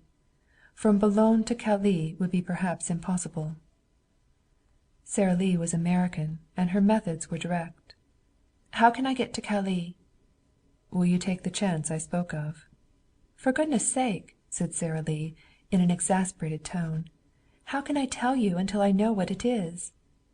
Henri told her. He even, standing under a street lamp, drew a small sketch for her, to make it clear. Sara Lee stood close, watching him, and some of the lines were not as steady as they might have been, and in the midst of it he suddenly stopped. "Do you know what it means?" he demanded. "Yes, of course." "And you know what date this is?" "The 18th of February." But he saw, after all, that she did not entirely understand. "Tonight, this 18th of February, the Germans commence a blockade of this coast. No vessels, if they can prevent them, will leave the harbors, or if they do, none shall reach the other side." "Oh," said Sara Lee blankly. "We are eager to do as you wish, mademoiselle, but" he commenced slowly to tear up the sketch "it is too dangerous. You are too young. If anything should go wrong and I had No, we will find another way." He put the fragments of the sketch in his pocket. "How long is this blockade to last?" Sara Lee asked out of bitter disappointment. He shrugged his shoulders. "Who can say? A week, a year, not at all." "Then," said Sara Lee with calm deliberation, "you might as well get out your pencil and draw another picture, because I'm going." Far enough away now, the little house at home and the peace that dwelt therein, and Harvey, and the small white bedroom, and the daily round of quiet duties. Sara Lee had set her face toward the east and the land of dying men. And as Henri looked down at her she had again that poised and eager look, almost of flight, that had brought into Harvey's love for her just a touch of fear. Sara Lee Kennedy was up at dawn the next morning. There was a very serious matter to decide, for Henri's plan had included only such hand luggage as she herself could carry. Sara Lee carefully laid out on the bed such articles as she could not possibly do without, and was able to pack into her suitcase less than a fourth of them. She had fortunately brought a soft wool sweater, which required little room. Undergarments, several blouses, the sweater, and a pair of heavy shoes, that was her equipment, plus such small toilet outfit as is necessary when a young woman uses no make-up and regards cold cream only as a remedy for chapped hands. The maid found her in a rather dismal mood. "Going across, miss?" she said. "Fancy that!" "It's a secret," cautioned Sara Lee. "I am really not sure I am going. I am only trying to go." The maid, who found Sara Lee and the picture of Harvey on her dressing table both romantic and appealing, offered to pack. From the first moment it was evident that she meant to include the white dress. Indeed, she packed it first. "You never know what's going to happen over there," she asserted. "They do say that royalties are everywhere, going about like common people. You'd better have a good frock with you." She had an air of subdued excitement, and after she had established the fact that not only the white frock but slippers and hose also would go in, she went to the door and glanced up and down the passage. Then she closed the door. "There was queer goings on here last night, miss," she said cautiously. "Spies." "Oh, no!" cried Sara Lee. "Spies," she repeated. "A man and a woman, pretending to be Belgian refugees. They took them away at daylight. I expect by now they've been shot." Sara Lee ate very little breakfast that morning. All through England it was confidently believed that spies were shot on discovery, a theory that had been persistent, and false save at the battle line, since the beginning of the war. And Henri's plan assumed new proportions. Suppose she made her attempt and failed? Suppose they took her for a spy, and that tomorrow's sun found her facing a firing squad? Not, indeed, that she had ever heard of a firing squad, as such, but she had seen spies shot in the movies. They invariably stood in front of a brick wall with the hero in the center. So she absent-mindedly ate her kippered herring, which had been strongly recommended by the waiter, and tried to think of what a spy would do, so she might avoid any suspicious movements. It struck her, too, that war seemed to have made the people on that side of the ocean extremely ready with weapons. They would be quite likely to shoot first and ask questions afterwards, which would be a bit too late to be helpful. She remembered Henri, for instance, and the way, without a word, he had shot the donkey. That day she wrote Harvey a letter. "Dearest," it began, "I think I am to leave for France tonight. Things seem to be moving nicely, and I am being helped by the Belgian Relief Commission. It is composed of Belgians, and is at the Savoy Hotel." Here she stopped and cried a little. What if she should never see Harvey again, never have his sturdy arms about her? Harvey gained by distance. She remembered only his unfailing kindness and strength and his love for her. He seemed, here at the edge of the whirlpool, a sort of eddy of peace and quiet. Even though she had no thought of going back until her work was done, she did an unusual thing for her, unused to demonstrations of any sort. She kissed his ring.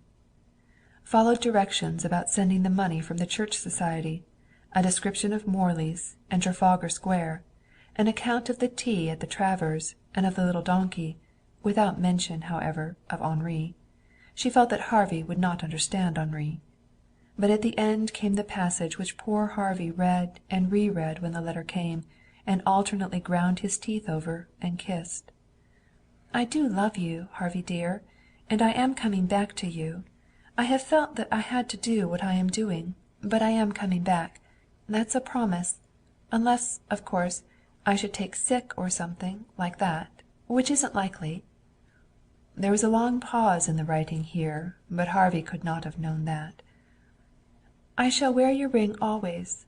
And always, Harvey, it will mean to me that I belong to you. With dearest love, Sara Lee." Then she added a postscript, of course. "The War Office is not letting people cross to Calais just now, but I am going to do it anyhow. It's perfectly simple, and when I get over I shall write and tell you how. S.L."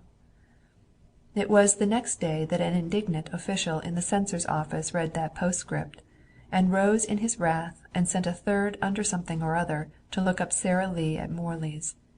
But by this time she was embarked on the big adventure, and by the time a cable reached Calais there was no trace of Sara Lee. During the afternoon she called up Mr. Travers at his office, and rather gathered that he did not care to use the telephone during business hours. "I just wanted to tell you that you need not bother about me any more," she said. "I am being sent over, and I think everything is all right." He was greatly relieved. Mrs. Travers had not fully endorsed his encomiums of the girl. She had felt that no really nice girl would travel so far on so precarious an errand, particularly when she was alone. How could one tell, coming from America, how her sympathies really lay? She might be of German parentage, the very worst sort because they spoke American. It was easy enough to change a name. Nevertheless, Mr. Travers felt a trifle low in his mind when he hung up the receiver. He said twice to himself, £20. And at last he put 4 sovereigns in an envelope and sent them to her anonymously by messenger. Sara Lee guessed whence they came, but she respected the manner of the gift and did not thank him. It was almost the first gold money she had ever seen.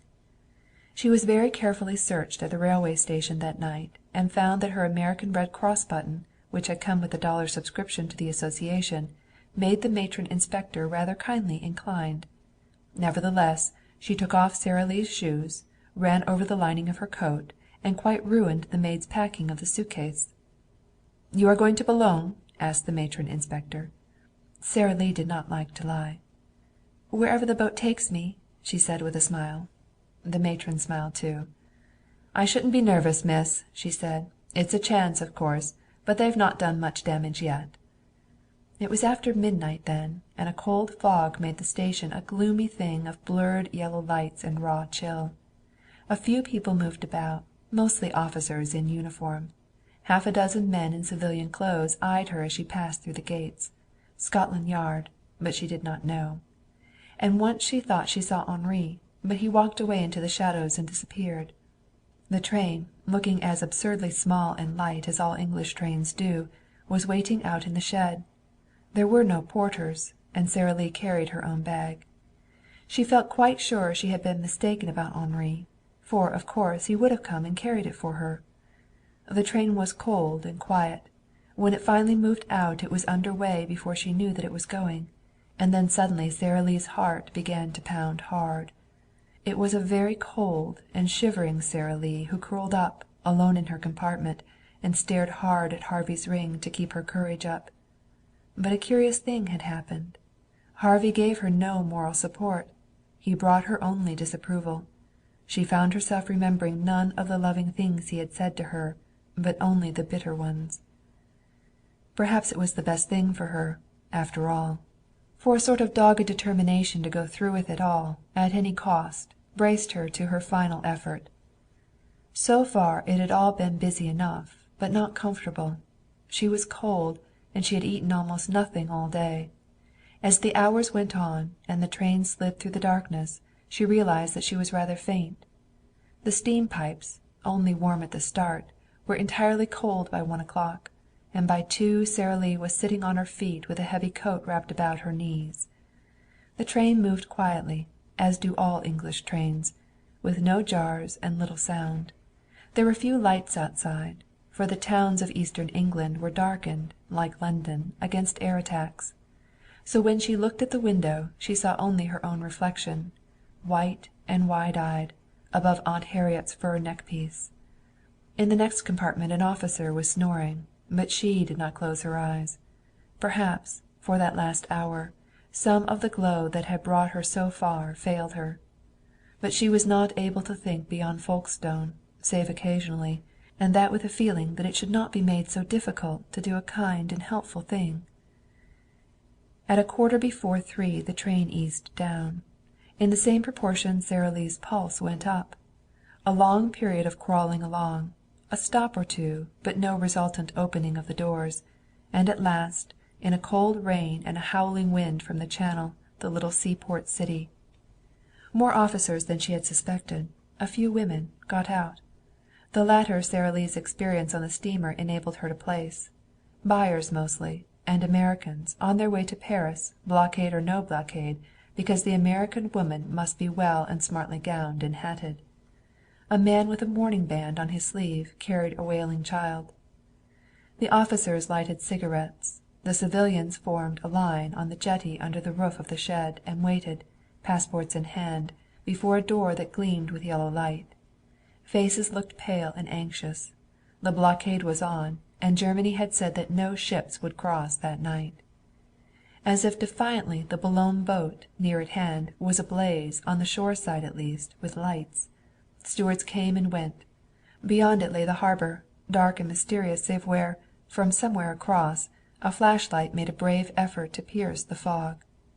One of the buyers ahead of Sara Lee seemed exhilarated by the danger ahead. "They'll never get us," she said. "Look at that fog." "It's lifting, dearie," answered a weary voice behind her. "The wind is carrying it away." When Sara Lee's turn came she was ready. A group of men in civilian clothes, seated about a long table, looked her over carefully. Her passports moved deliberately from hand to hand. A long business, and the baby wailing harder than ever. But the office was at least warm. Some of her failing courage came back as she moved, following her papers, round the table. They were given back to her at last, and she went out. She had passed the first ordeal. Suitcase in hand she wandered down the stone jetty. The Boulogne boat she passed, and kept on. At the very end, dark and sinister, lay another boat. It had no lights. The tide was in, and its deck lay almost flush with the pier. Sara Lee walked on toward it until a voice spoke to her out of the darkness and near at hand. "Your boat is back there, madam." "I know, thank you. I am just walking about." The petty officer he was a petty officer, though Sara Lee had never heard the term was inclined to be suspicious.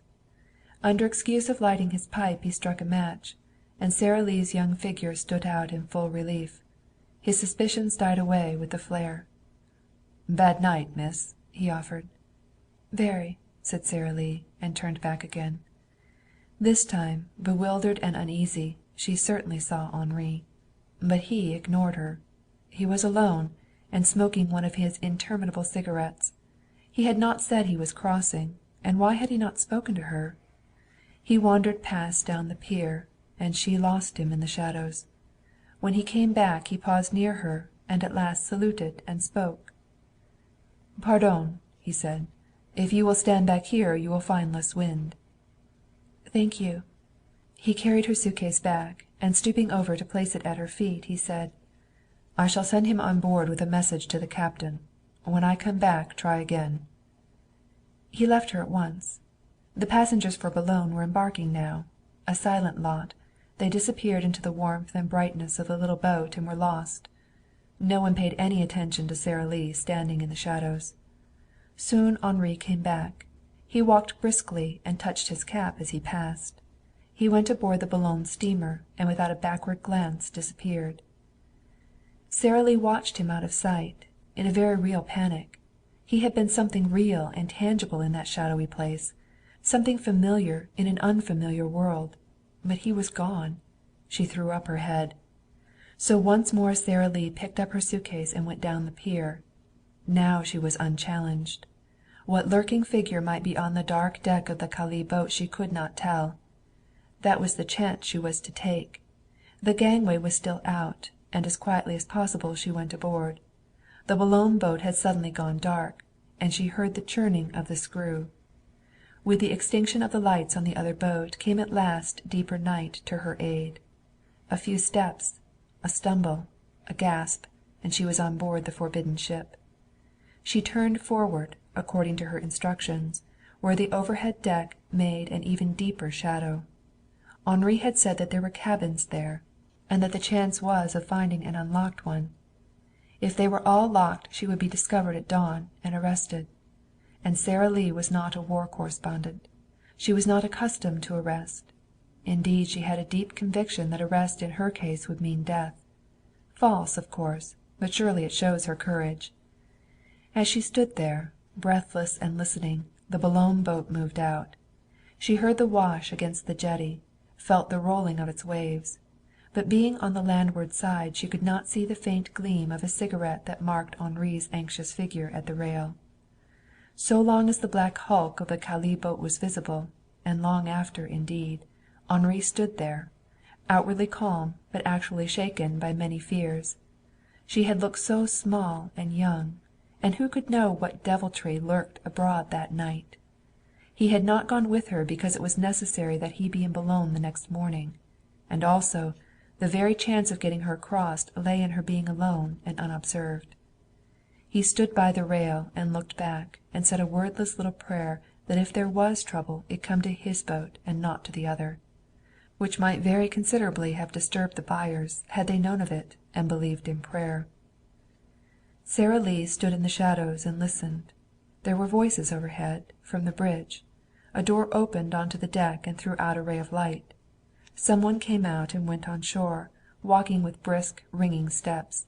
And then at last she put down her bag and tried door after door, without result. The man who had gone ashore called another. The gangway was drawn in. The engines began to vibrate underfoot. Sara Lee, breathless and terrified, stood close to a cabin door and remained immovable. At one moment it seemed as if a seaman was coming forward to where she stood.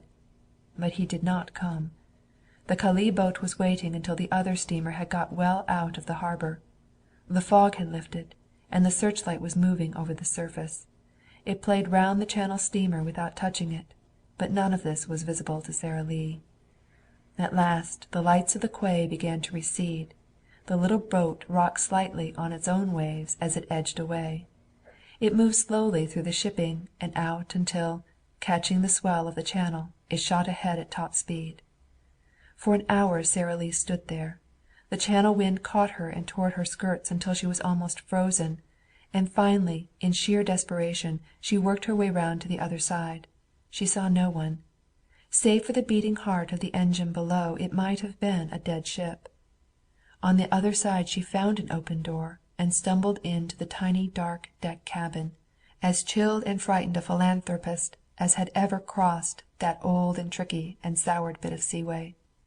And there, to be frank, she forgot her fright in as bitter a tribute of seasickness as ever the Channel has ever extracted.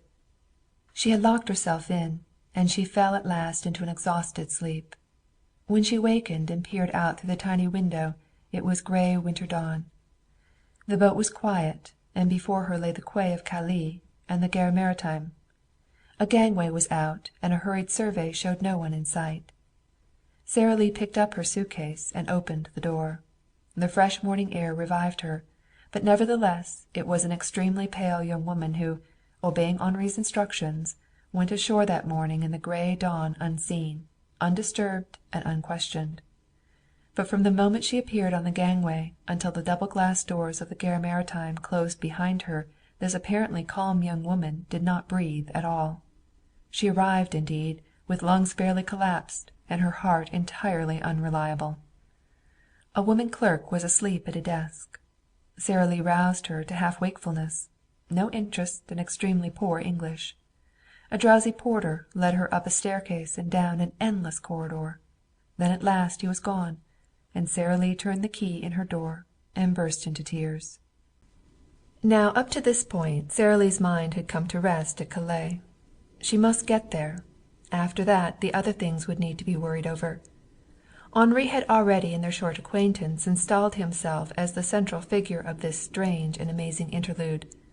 Not as a good-looking young soldier surprisingly fertile in expedients, but as a sort of agent of Providence, by whom and through whom things were done. And Henri had said that she was to go to the Gare Maritime at Calais and make herself comfortable, if she got there. After that things would be arranged.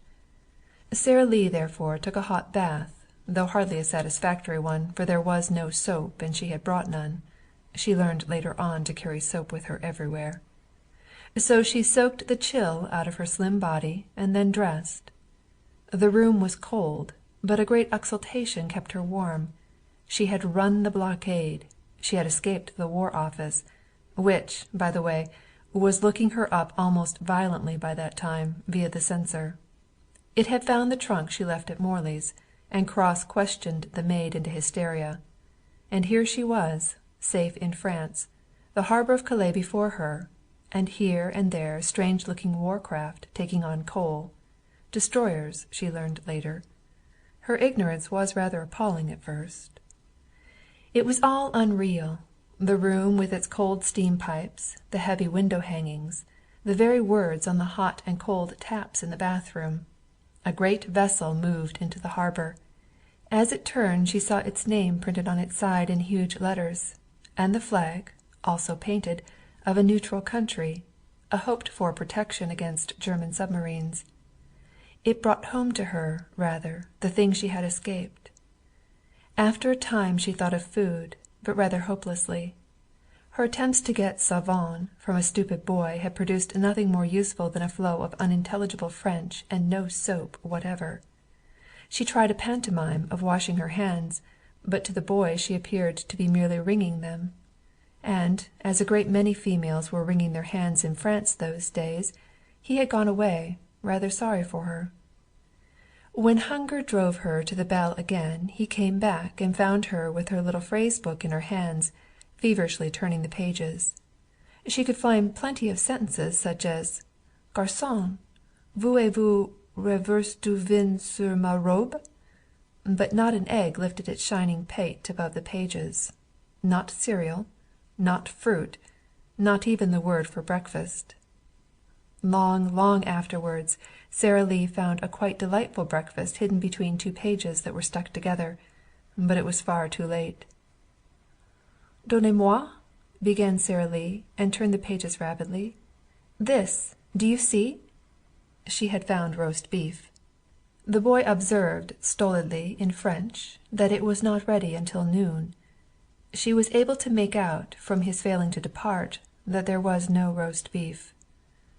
"Good gracious!" she said, ravenous and exasperated. "Go and get me some bread and coffee, anyhow." She repeated it slightly louder. That was the tableau that Henri found when, after a custom that may be war or may be continental, he had inquired the number of her room and made his way there. There was a twinkle in his blue eyes as he bowed before her, and a vast relief, too. "So you are here," he said in a tone of satisfaction. He had put in an extremely bad night, even for him, by whom nights were seldom wasted in a bed. While he was with her, something of her poise had communicated itself to him. He had felt the confidence, in men and affairs, that American girls are given as a birthright. And her desire for service he had understood as a year or two ago he could not have understood. But he had stood by the rail staring north, and cursing himself for having placed her in danger during the entire crossing. There was nothing about him that morning, however, to show his bad hours. He was debonair and smiling. "I am famishing," said Sara Lee, "and there are no eggs in this book. None whatever." "Eggs? You wish eggs?" "I just want food. Almost anything will do. I asked for eggs because they can come quickly." Henri turned to the boy and sent him off with a rapid order. Then, "May I come in?" he said. Sara Lee cast an uneasy glance over the room. It was extremely tidy, and unmistakably it was a bedroom. But though her color rose, she asked him in. After all, what did it matter? To have refused would have looked priggish, she said to herself. And as a matter of fact, one of the early lessons she learned in France was learned that morning, that though convention had had to go, like many other things in the war, men who were gentlemen ignored its passing. Henri came in and stood by the center table. "Now please tell me," he said. "I have been most uneasy. On the quay last night you looked frightened." "I was awfully frightened. Nothing happened. I even slept." "You were very brave." "I was very seasick." "I am sorry." Henri took a turn up and down the room. "But," Sara Lee said slowly, I can't be on your hands, you know. You must have many things to do. If you are going to have to order my meals and all that, I'm going to be a dreadful burden." "But you will learn very quickly." "I'm stupid about languages." Henri dismissed that with a gesture. She could not, he felt, be stupid about anything. He went to the window and looked out. The destroyers were still coaling, and a small cargo was being taken off the boat at the quay. The rain was over, and in the early sunlight an officer in blue tunic, red breeches, and black cavalry boots was taking the air, his head bent over his chest. Not a detail of the scene escaped him. "I have agreed to find the right place for you," he said thoughtfully. "There is one, but I think—" He hesitated. "I do not wish to place you again in danger." "You mean that it is near the front?" "Very near, mademoiselle." "But I should be rather near, to be useful." "Perhaps, for your work. But what of you? These brutes, they shell far and wide. One can never be sure." He paused and surveyed her whimsically. "Who allowed you to come alone, like this?" he demanded. "Is there no one who objected?" Sara Lee glanced down at her ring. "The man I'm going to marry. He is very angry." Henri looked at her and followed her eyes to Harvey's ring. He said nothing, however, but he went over and gave the bell cord a violent jerk. "You must have food quickly," he said in a rather flat voice. "You are looking tired and pale." A sense of unreality was growing on Sara Lee. That she should be alone in France with a man she had never seen 3 days before, that she knew nothing whatever about that man, that, for the present at least, she was utterly and absolutely dependent upon him, even for the food she ate, it was all of a piece with the night's voyage and the little room at the Savoy, and none of it real. When the breakfast tray came Henri was again at the window and silent, and Sara Lee saw that it was laid for two. She was a little startled, but the businesslike way in which the young officer drew up 2 chairs and held out one for her made protest seem absurd, and the flat-faced boy, who waited, looked unshocked and uninterested. It was not until she had had some coffee that Henri followed up his line of thought. "So the fiancé did not approve?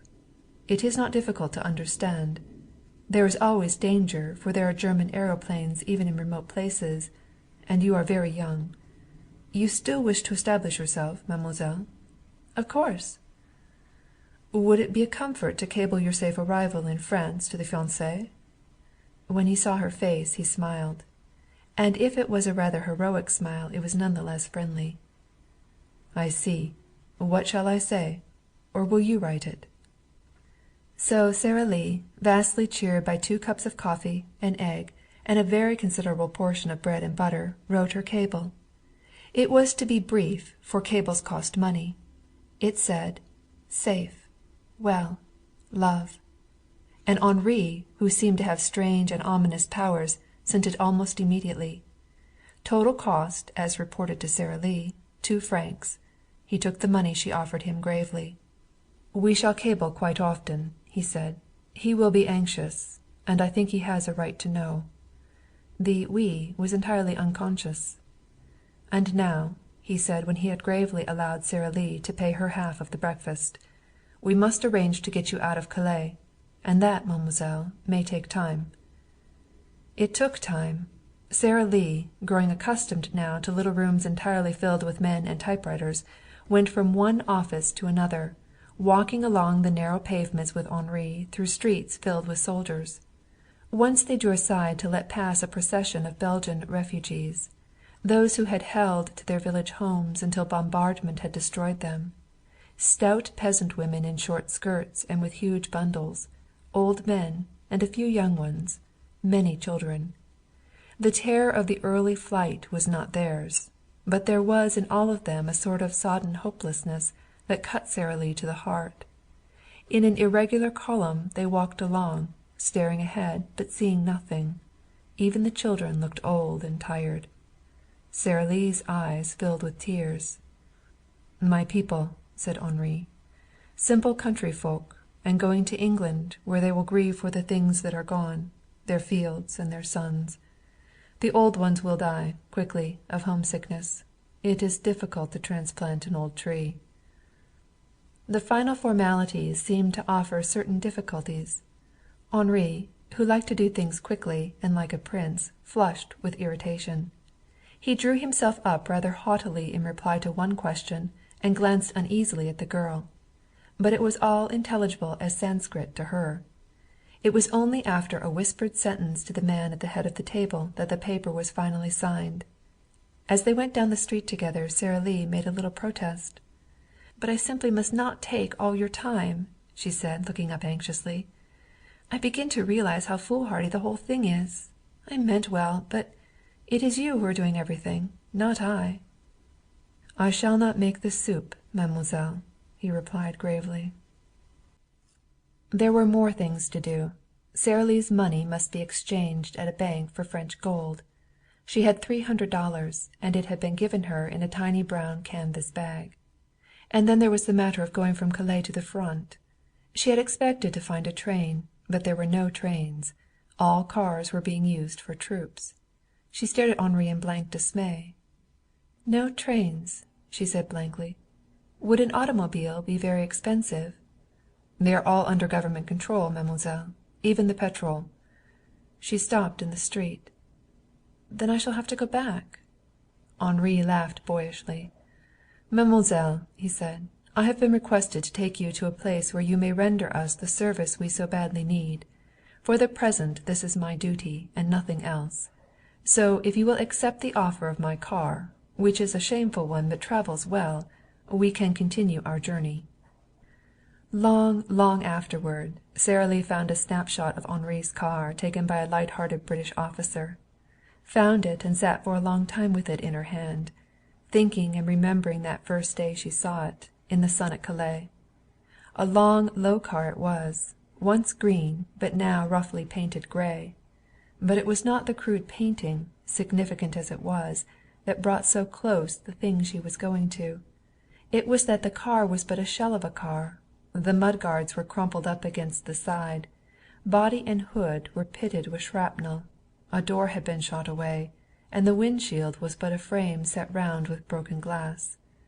Even the soldier chauffeur wore a patch over one eye, and his uniform was ragged. "Not a beautiful car, mademoiselle, as I warned you, but a fast one." Henri was having a double enjoyment. He was watching Sara Lee's face and his chauffeur's remaining eye.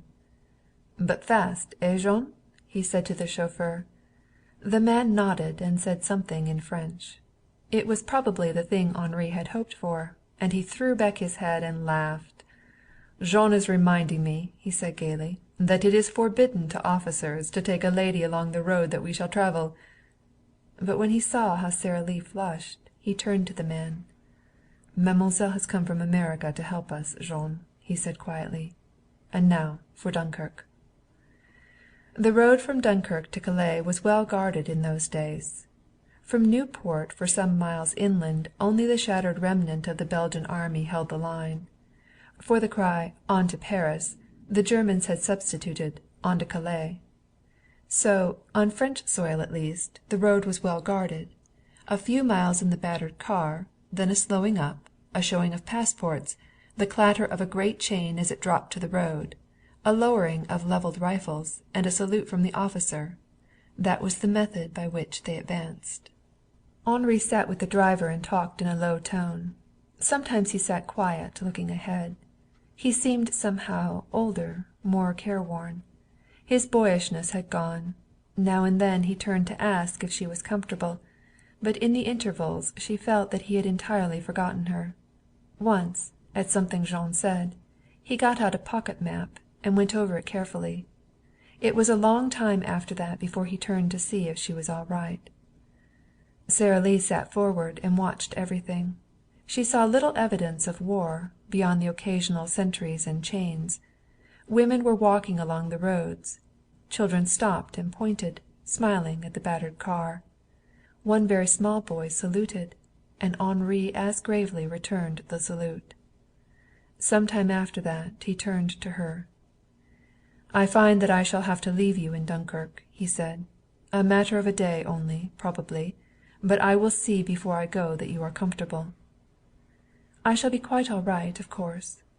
But something had gone out of the day for her. Sara Lee learned one thing that day, learned it as some women do learn, by the glance of an eye, the tone of a voice. The chauffeur adored Henri. His one unbandaged eye stole moments from the road to glance at him. When he spoke, while Henri read his map, his very voice betrayed him. And while she pondered the thing, woman fashion, they drew into the square of Dunkirk, where the statue of Jean Bart, pirate and privateer, stared down at this new procession of war which passed daily and nightly under his cold eyes. Jean and a porter carried in her luggage. Henri and a voluble and smiling Frenchwoman showed her to her room. She felt like an island of silence in the rapid rolling sea of French. The Frenchwoman threw open the door. A great room with high curtained windows, a huge bed with a faded gilt canopy and heavy draperies, a wardrobe as vast as the bed, and for a toilet table an enormous mirror reaching to the ceiling and with a marble shelf below. That was her room. "I think you will be comfortable here, mademoiselle." Sara Lee, who still clutched her small bag of gold, shook her head. "Comfortable, yes," she said, "but I am afraid it is very expensive." Henri named an extremely low figure, an exact fourth, to be accurate, of its real cost. A surprising person, Henri, with his worn uniform and his capacity for kindly mendacity. And seeing something in the Frenchwoman's face that perhaps he had expected, he turned to her almost fiercely. "You are to understand, madame, that this lady has been placed in my care by authority and will not be questioned. She is to have every deference." That was all, but enough. And from that time on Sara Lee Kennedy, of Ohio, was called, in the tiny box downstairs which constituted the office, Mademoiselle la Princesse. Henri did a characteristic and kindly thing for Sara Lee before he left that evening on one of the many mysterious journeys that he was to make during the time Sara Lee knew him. He came to her door, menus in hand, and painstakingly ordered for her a dinner for that night and the 3 meals for the day following. He made no suggestion of dining with her that evening. Indeed, watching him from her small table, Sara Lee decided he had put her entirely out of his mind. He did not so much as glance at her. Save the cashier at her boxed-in desk and money drawer, she was the only woman in that room full of officers. Quite certainly Henri was the only man who did not find some excuse for glancing in her direction. But finishing early, he paused by the cashier's desk to pay for his meal, and then gave Sara Lee the stiffest and most ceremonious of bows. She felt hurt. Alone in her great room, the curtains drawn by order of the police, lest a ray of light betray the town to the eyes in the air, she went carefully over the hours she had spent with Henri that day, looking for a cause of offense. She must have hurt him, or surely he would have stopped to speak to her. Perhaps he was already finding her a burden. She flushed with shame when she remembered about the meals he had had to order for her, and she sat up in her great bed until late, studying by candlelight such phrases as "Il y a une aérea dans la note," and "Garçon, quel fruit avez-vous?" She tried to write to Harvey that night, but she gave it up at last. There was too much he would not understand. She could not write frankly without telling of Henri, and to this point everything had centered about Henri. It all rather worried her, because there was nothing she was ashamed of, nothing she should have to conceal. She had yet to learn, had Sara Lee, that many of the concealments of life are based not on wrongdoing but on fear of misunderstanding. So she got as far as "Dearest Harvey, I am here at a hotel in Dunkirk," and then stopped, fairly engulfed in a wave of homesickness. Not so much for Harvey as for familiar things. Uncle James in his chair by the fire, with a phonograph playing "My Little Gray Home in the West." Her own white bedroom, the sun on the red geraniums in the dining-room window, the voices of happy children wandering home from school. She got up and went to the window, first blowing out the candle. Outside the town lay asleep, and from a gate in the old wall a sentry with a bugle blew a quiet "All's well." From somewhere near, on the top of the mairie perhaps, where eyes all night searched the sky for danger, came the same trumpet call of safety for the time, of a little longer for quiet sleep. For 2 days the girl was alone. There was no sign of Henri. She had nothing to read, and her eyes, watching hour after hour the panorama that passed through the square under her window, searched vainly for his battered gray car. In daytime the panorama was chiefly of motor lorries, she called them trucks, piled high with supplies, often fodder for the horses in that vague district beyond ammunition and food. Now and then a battery rumbled through, its gunners on their limbers, detached, with folded arms, and always there were soldiers. Sometimes from her window she saw the market people below, in their striped red and white booths, staring up at the sky. She would look up, too, and there would be an aeroplane sliding along, sometimes so low that one could hear the faint report of the exhaust. But it was the ambulances that Sara Lee looked for. Mostly they came at night, a steady stream of them. Sometimes they moved rapidly. Again one would be going very slowly, and other machines would circle impatiently round it and go on. A silent, grim procession in the moonlight it was, and it helped the girl to bear the solitude of those 2 interminable days. Inside those long gray cars with the red crosses painted on the tops, a symbol of mercy that had ceased to protect. Inside those cars were wounded men, men who had perhaps lain for hours without food or care. Surely it was right that she had come.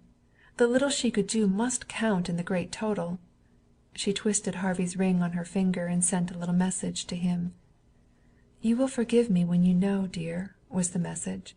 "It is so terrible, so pitiful." Yet during the day the square was gay enough. Officers in spurs clanked across, wide capes blowing in the wind. Common soldiers brought fruit and paper bags of fried potatoes from the booths. Countless dogs fought under the feet of passers-by, and over all leered the sardonic face of Jean Bart, pirate and privateer. Sara Lee went out daily, but never far, and she practiced French with the maid after this fashion. "Droit de toile," said the smiling maid, putting the linen sheets on the bed. Sara Lee would repeat it some 6 times. "Te d'oreille," when the pillows came. So Sara Lee called pillows by the name of their slips from that time forward. Came a bright hour when she rang the bell for the boy and asked for matches, which she certainly did not need, with entire success. On the second night Sara Lee slept badly. At 2 o'clock she heard a sound in the hall, and putting on her kimono, opened the door. On a stiff chair outside, snoring profoundly, sat Jean, fully dressed. The light from her candle roused him, and he was wide awake in an instant. "Why, Jean," she said, "isn't there any place for you to sleep?" "I am to remain here, mademoiselle," he replied in English. "But surely not because of me?" "It is by the captain's order," he said briefly. "I don't understand. Why?" "All sorts of people come to this place, mademoiselle, but few ladies. It is best that I remain here." She could not move him. He had remained standing while she spoke to him, and now he yawned, striving to conceal it. Sara Lee felt very uncomfortable, but Jean's attitude and his voice alike were firm. She thanked him and said good night, but she slept little after that. Lying there in the darkness, a warm glow of gratitude to Henri and a feeling of her safety in his care wrapped her like a mantle. She wondered drowsily if Harvey would ever have thought of all the small things that seemed second nature to this young Belgian officer. She rather thought not. While she was breakfasting the next morning there was a tap at the door, and thinking it the maid she called to her to come in. But it was Jean, an anxious Jean, twisting his cap in his hands. "You have had a message from the captain, mademoiselle?" "No, Jean." "He was to have returned during the night. He has not come, mademoiselle." Sara Lee forgot her morning negligee in Jean's harassed face. "But where did he go?" Jean shrugged his shoulders and did not reply. "Are you worried about him?" "I am anxious, mademoiselle. But I am often anxious, and he always returns." He smiled almost sheepishly. Sara Lee, who had no subtlety but a great deal of intuition, felt that there was a certain relief in the smile, as though Jean, having had no message from his master, was pleased that she had none. Which was true enough, at that. Also she felt that Jean's one eye was inspecting her closely, which was also true. A new factor had come into Henri's life, by Jean's reasoning, a new and dangerous one. And there were dangers enough already. Highly dangerous, Jean reflected in the back of his head, as he backed out with a bow.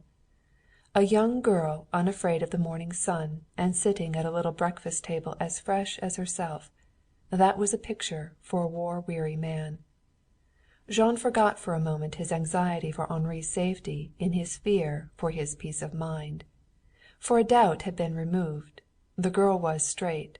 Jean's one sophisticated eye had grasped that at once. A good girl, alone and far from home. And Henri, like all soldiers, woman hungry for good women, for unpainted skins and clear eyes and the freshness and bloom of youth. All there, behind that little breakfast table which might so pleasantly have been laid for two. Jean took a walk that morning and stood staring for 20 minutes into a clockmaker's window, full of clocks. After which he drew out his watch and looked at the time. At 2 in the afternoon Sara Lee saw Henri's car come into the square. It was, if possible, more dilapidated than before, and he came like a gray whirlwind, scattering people and dogs out of his way. Almost before he had had time to enter the hotel Sara Lee heard him in the hall, and the next moment he was bowing before her. "I have been longer than I expected," he explained. "Have you been quite comfortable?" Sara Lee, however, was gazing at him with startled eyes. He was dirty, unshaven, and his eyes looked hollow and bloodshot. From his neck to his heels he was smeared with mud, and his tidy tunic was torn into ragged holes. But you have been fighting!" she gasped. "I? No, mademoiselle. There has been no battle." His eyes left her and traveled over the room. "They are doing everything for you? They are attentive?" "Everything is splendid," said Sara Lee. "If you won't tell me how you got into that condition, at least you can send your coat down to me to mend." "My tunic?" He looked at it smilingly. "You would do that?" "I am nearly frantic for something to do." He smiled, and suddenly bending down he took her hand and kissed it. "You are not only very beautiful, mademoiselle, but you are very good." He went away then, and Sara Lee got out her sewing things. The tunic came soon, carefully brushed and very ragged. But it was not Jean who brought it. It was the Flemish boy. And upstairs in a small room with 2 beds, Sara Lee might have been surprised to find Jean, the chauffeur, lying on one, while Henri shaved himself beside the other. For Jean, of the ragged uniform and the patch over one eye, was a Count of Belgium, and served Henri because he loved him. And because, too, he was no longer useful in that little army where lay his heart. Some time a book will be written about the Jeans of this war, the great friendships it has brought forth between men. And not the least of its stories will be that of this Jean of the one eye. But its place is not here. And perhaps there will be a book about the Henris also. But not for a long time, and even then with care. For the heroes of one department of an army in the field live and die unsung. Their bravest exploits are buried in secrecy. And that is as it must be, but it is a fine tale to go untold. After he had bathed and shaved, Henri sat down at a tiny table and wrote. He drew a plan also, from a rough one before him. Then he took a match and burned the original drawing until it was but charred black ashes. When he had finished, Jean got up from the bed and put on his overcoat. "To the King?" he said. "To the King, old friend." Jean took the letter and went out. Down below Sara Lee sat with Henri's ragged tunic on her lap and stitched carefully. Sometime, she reflected, she would be mending worn garments for another man, now far away. A little flood of tenderness came over her. So helpless, these men! There was so much to do for them. And soon, please God, she would be helping other tired and weary men, with food, and perhaps a word, when she had acquired some French, and perhaps a thread and needle. She dined alone that night, as usual. Henri did not appear, though she had sent what she supposed was his only tunic back to him neatly mended at 5 o'clock. As a matter of fact, Henri was sound asleep. He had meant to rest only for an hour a body that was crying aloud with fatigue.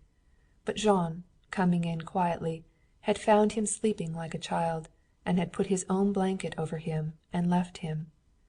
Henri slept until morning, when Jean, coming up from his vigil outside the American girl's door, found him waking and rested, and rang for coffee. Jean sat down on the edge of his bed and put on his shoes and puttees. He was a taciturn man, but now he had something to say that he did not like to say, and Henri knew it. "What is it?" he asked, his arms under his head. "Come, let us have it. It is, of course, about the American lady." "It is," Jean said bluntly. "You cannot mix women and war." "And you think I am doing that?" "I am not an idiot," Jean growled. "You do not know what you are doing. I do. She is young and lonely. And you are young and not unattractive to women. Already she turns pale when I so much as ask if she has heard from you."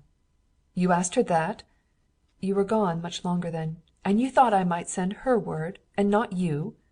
Henri's voice was offended. He lay back while the boy brought in the morning coffee and rolls. "Let me tell you something," he said when the boy had gone. "She is betrothed to an American. She wears a betrothal ring. I am to her the French language." But though Henri laughed, Jean remained grave and brooding. For Henri had not said what Sara Lee already was to him. It was later in the morning that Henri broached the subject again. They were in the courtyard of an old house, working over the engine of the car. "I think I have found a location for the young American lady," he said. Jean hammered for a considerable time at a refractory rim. "And where?" he asked at last. Henri named the little town. Like Henri's family name it must not be told. Too many things happened there, and perhaps it is even now Henri's headquarters, for that portion of the line has changed very little. Jean fell to renewed hammering. "If you will be silent I shall explain a plan," Henri said in a cautious tone. "She will make soup, with help which we shall find. And if coming in for refreshments a soldier shall leave a letter for me it is natural, is it not?" "She will suspect, of course." "I think not. She reads no French, none whatever." Yet Jean's suspicions were not entirely allayed. The plan had its advantages. It was important that Henri receive certain reports. And already the hotel whispered that Henri was of the Secret Service. It brought him added deference, of course, but additional danger. So Jean accepted the plan, but with reservation. And it was not long afterwards that he said to Sara Lee, in French, "There is a spider on your neck, mademoiselle." But Sara Lee only said, "I'm sorry, Jean. You'll have to speak English to me for a while, I'm afraid." And though he watched her for 5 minutes she did not put her hand to her neck. However, that was later on. That afternoon Henri spent an hour with the Minister of War, and at the end of that time he said, "Thank you, Baron. I think you will not regret it. America must learn the truth, and how better than through these friendly people who come to us to help?" It was as well to state, however, that he left the Minister of War with the undoubted impression that Miss Sara Lee Kennedy was a spinster of uncertain years. Sara Lee packed her own suitcase that afternoon, doing it rather nervously because Henri was standing in the room by the window waiting for it. He had come in as matter-of-factly as Harvey had entered the parlor at Aunt Harriet's, except that he carried in his arms some 6 towels, a cake of soap, and what looked suspiciously like 2 sheets. "The house I have under consideration," he said, "has little to recommend it but the building, and even that. The occupants have gone away, and you are not a soldier." Sara Lee eyed the bundle. "I don't need sheets," she expostulated. "There are but 2, and Jean has placed blankets in the car. You must have a pillow also." He calmly took one of the hotel pillows from the bed. "What else?" he asked calmly. "Cigarettes? But no, you do not smoke." Sara Lee eyed him with something very like despair. "Aren't you ever going to let me think for myself?" "Would you have thought of these?" he demanded triumphantly. "You? You think only of soup and tired soldiers.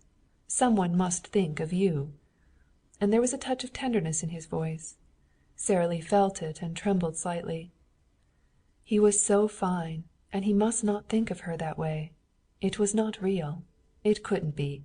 Men were lonely here, where everything was hard and cruel.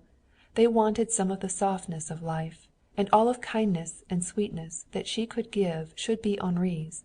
But she must make it clear that there could never be anything more. There was a tightness about her mouth as she folded the white frock. "I know that garment," he said boyishly. "Do you remember the night you wore it? And how we wandered in the square, and made the plan that has brought us together again?" Sara Lee reached down into her suitcase and brought up Harvey's picture. "I would like you to see this," she said a little breathlessly. "It is the man I am to marry." For a moment she thought Henri was not going to take it. But he came, rather slowly, and held out his hand for it. He went with it to the window and stood there for some time looking down at it. "When are you going to marry him, mademoiselle?" "As soon as I go back." Sara Lee had expected some other comment, but he made none. He put the photograph very quietly on the bed before her, and gathered up the linen and the pillow in his arms. "I shall send for your luggage, mademoiselle, and you will find me at the car outside, waiting."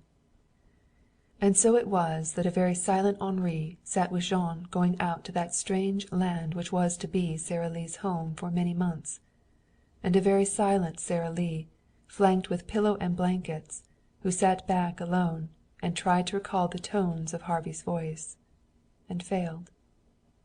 From Dunkirk to the front, the road, after the Belgian line was passed, was lightly guarded.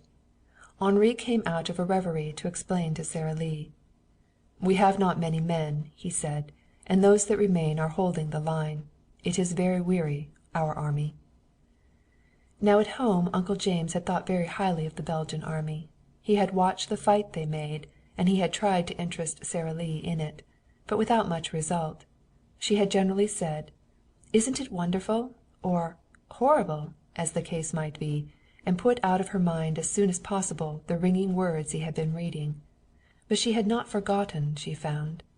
They came back to her as she rode through that deserted countryside.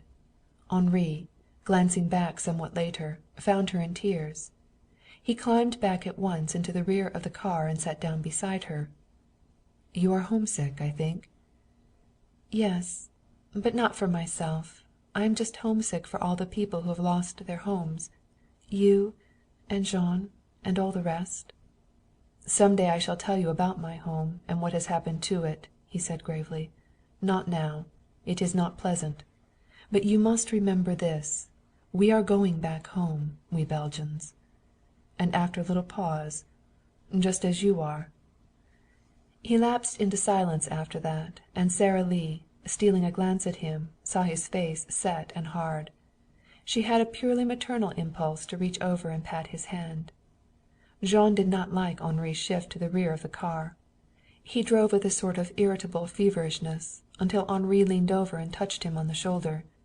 "We have mademoiselle with us, Jean," he said in French. "It is not difficult to believe," growled Jean, but he slackened his pace somewhat. So far the road had been deserted. Now they had come up to a stream of traffic flowing slowly toward the front. Armored cars, looking tall and top-heavy, rumbled and jolted along. Many lorries, one limousine containing a general, a few Paris buses, all smeared a dingy gray and filled with French soldiers. Numberless and nondescript open machines. Here and there a horse-drawn vehicle. These filled the road. In and out among them Jean threaded his way, while Sara Lee grew crimson with the effort to see it all, and Henri sat very stiff and silent. At a crossroads they were halted by troops who had fallen out for a rest. The men stood at ease and stared their fill at Sara Lee.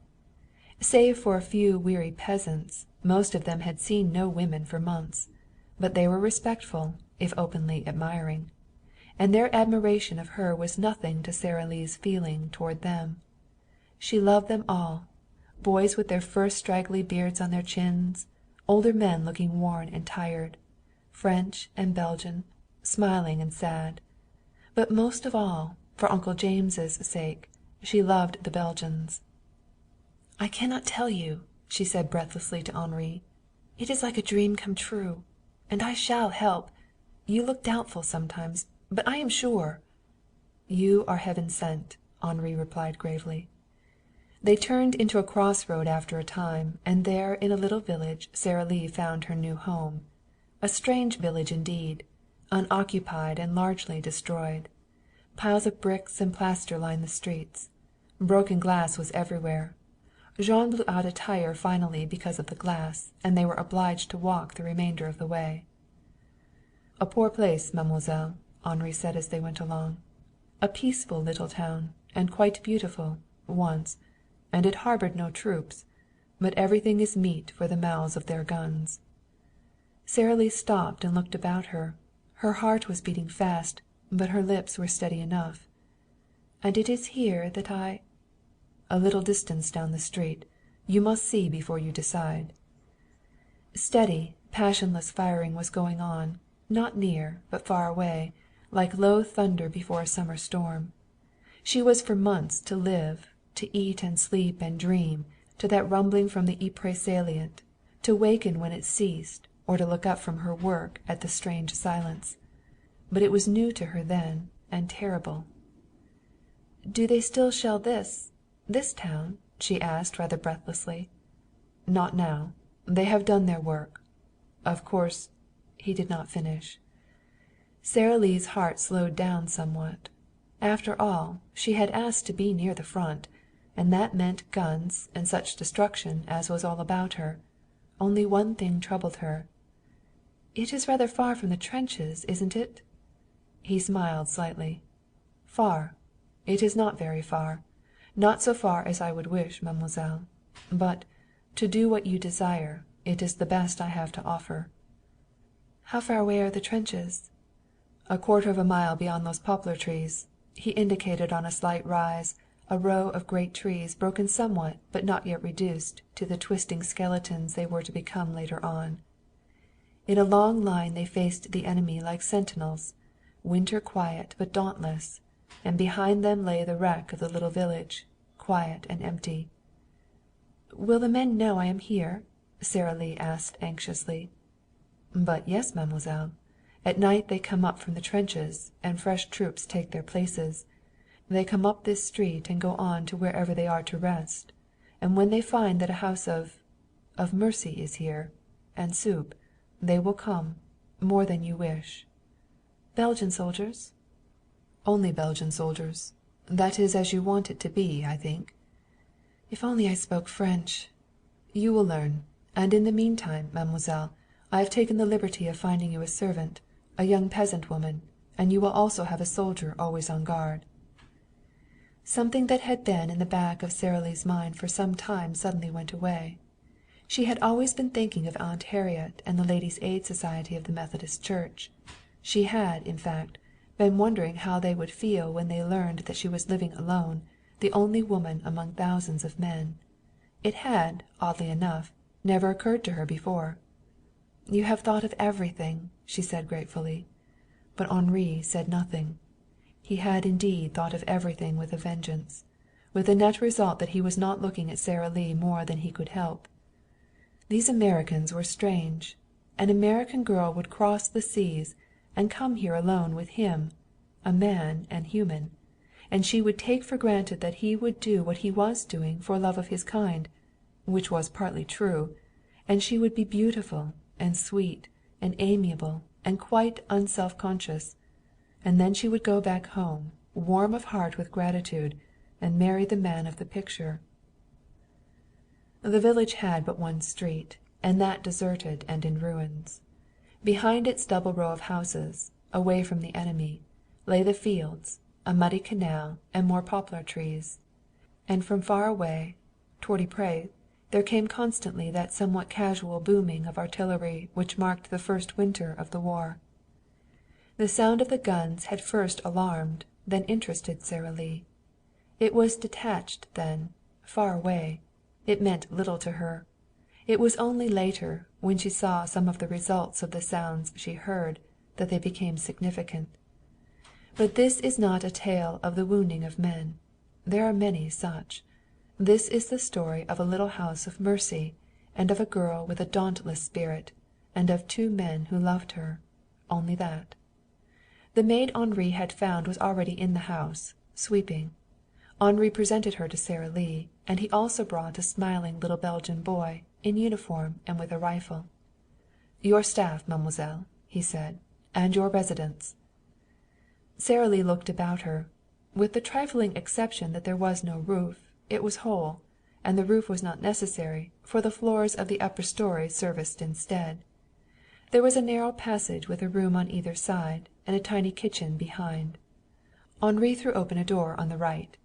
"Your bedroom," he said. "Well furnished, as you will see. It should be, since there has been brought here all the furniture not destroyed in the village." His blacker mood had fallen away before her naïve delight. He went about smiling boyishly, showing her the kettles in the kitchen, the supply, already so rare, of firewood, the little stove.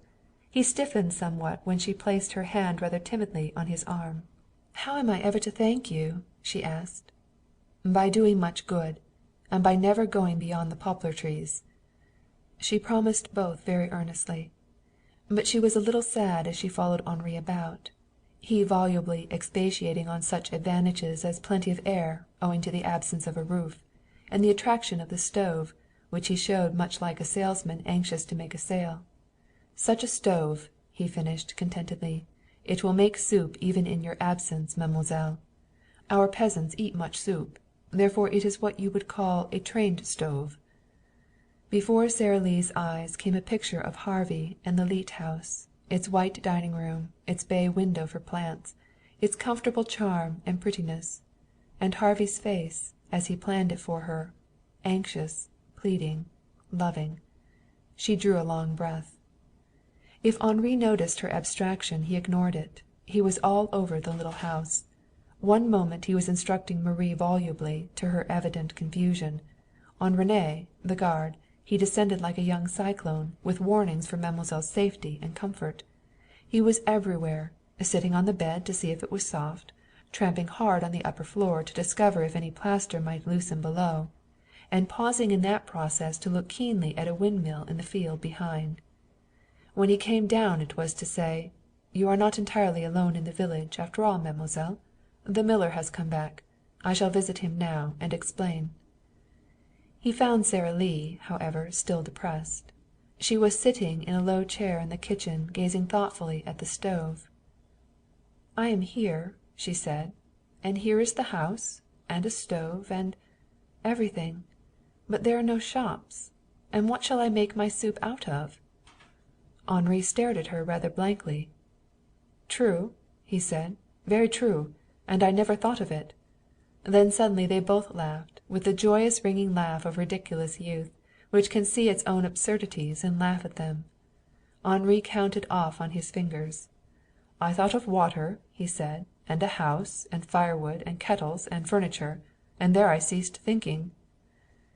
It was dusk now. Marie lifted the lid from the stove, and a warm red glow of reflected light filled the little kitchen. It was warm and cozy. The kettle sang like the purring of a cat, and something else that had troubled Sara Lee came out. "I wonder," she said, "if you are doing all this only because because I persuaded you," which she had not. "Do the men really need me here?"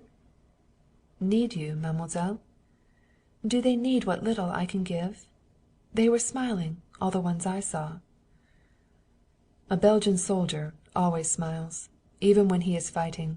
His voice had lost its gaiety and had taken on a deeper note. "Mademoiselle, I have brought you here, where I can think of no other woman who would have the courage to come, because you are needed. I cannot promise you entire safety." His mouth tightened. "But I can promise you work and gratitude. Such gratitude, mademoiselle, as you may never know again." That reassured her. But in her practical mind the matter of supplies loomed large. She brought the matter up again directly. "It is to be hot chocolate and soup?" he asked. "Both, if I find I have enough money. Soup only, perhaps." "And soup takes meat, of course?" "It should, to be strengthening." Henri looked up to see Jean in the doorway smiling grimly. "It is very simple," Jean said to him in French. "You have no other duties, of course, so each day you shall buy in the market place at Dunkirk with American money, and I shall become a delivery boy and bring out food for mademoiselle and whatever is needed." Henri smiled back at him cheerfully. "Not every day, but frequently." Jean growled and disappeared. However, there was the immediate present to think of, and while Jean thawed his hands at the fire, and Sara Lee was taking housewifely stock of her new home, Henri disappeared. He came back in a half hour, carrying in a small basket butter, eggs, bread, and potatoes. "The miller," he explained cheerfully to Sara Lee. "He still has a few hens, and hidden somewhere a cow. We can have milk. Is there a pail for Marie to take to the mill? And bread and an omelet. That is a meal." There was but one lamp, which hung over the kitchen stove. The room across from Sara Lee's bedroom contained a small round dining table and chairs. Sara Lee, enveloped in a large pinafore apron, made the omelet in the kitchen. Marie brought a pail of fresh milk. Henri, with a towel over his left arm and in absurd mimicry of a Parisian waiter, laid the table, and Jean, dour Jean, caught a bit of the infection and finding 4 bottles set to work with his pocket knife to fit candles into their necks. Standing in corners, smiling, useless against the cheerful English that flowed from the kitchen stove to the dining room and back again, were René and Marie. It was of no use to attempt to help. Did the fire burn low, it was the young officer who went out for fresh wood. But René could not permit that twice. He brought in great armfuls of firewood and piled them neatly by the stove. Henri was absurdly happy again. He would come to the door gravely, with Sara Lee's little phrase book in hand, and read from it in a solemn tone. "Shall we have duck or chicken? Where can we get dinner at a moderate price? Waiter, you have spilled wine on my dress. Will you have a cigar? No, thank you, I prefer a pipe." And Sara Lee beat up the eggs and found, after a bad moment, some salt in a box, and then poured her omelette into the pan. She was very anxious that it be a good omelette. She must make good her claim as a cook or Henri's sublime faith in her would die. It was a divine omelette. Even Jean said so.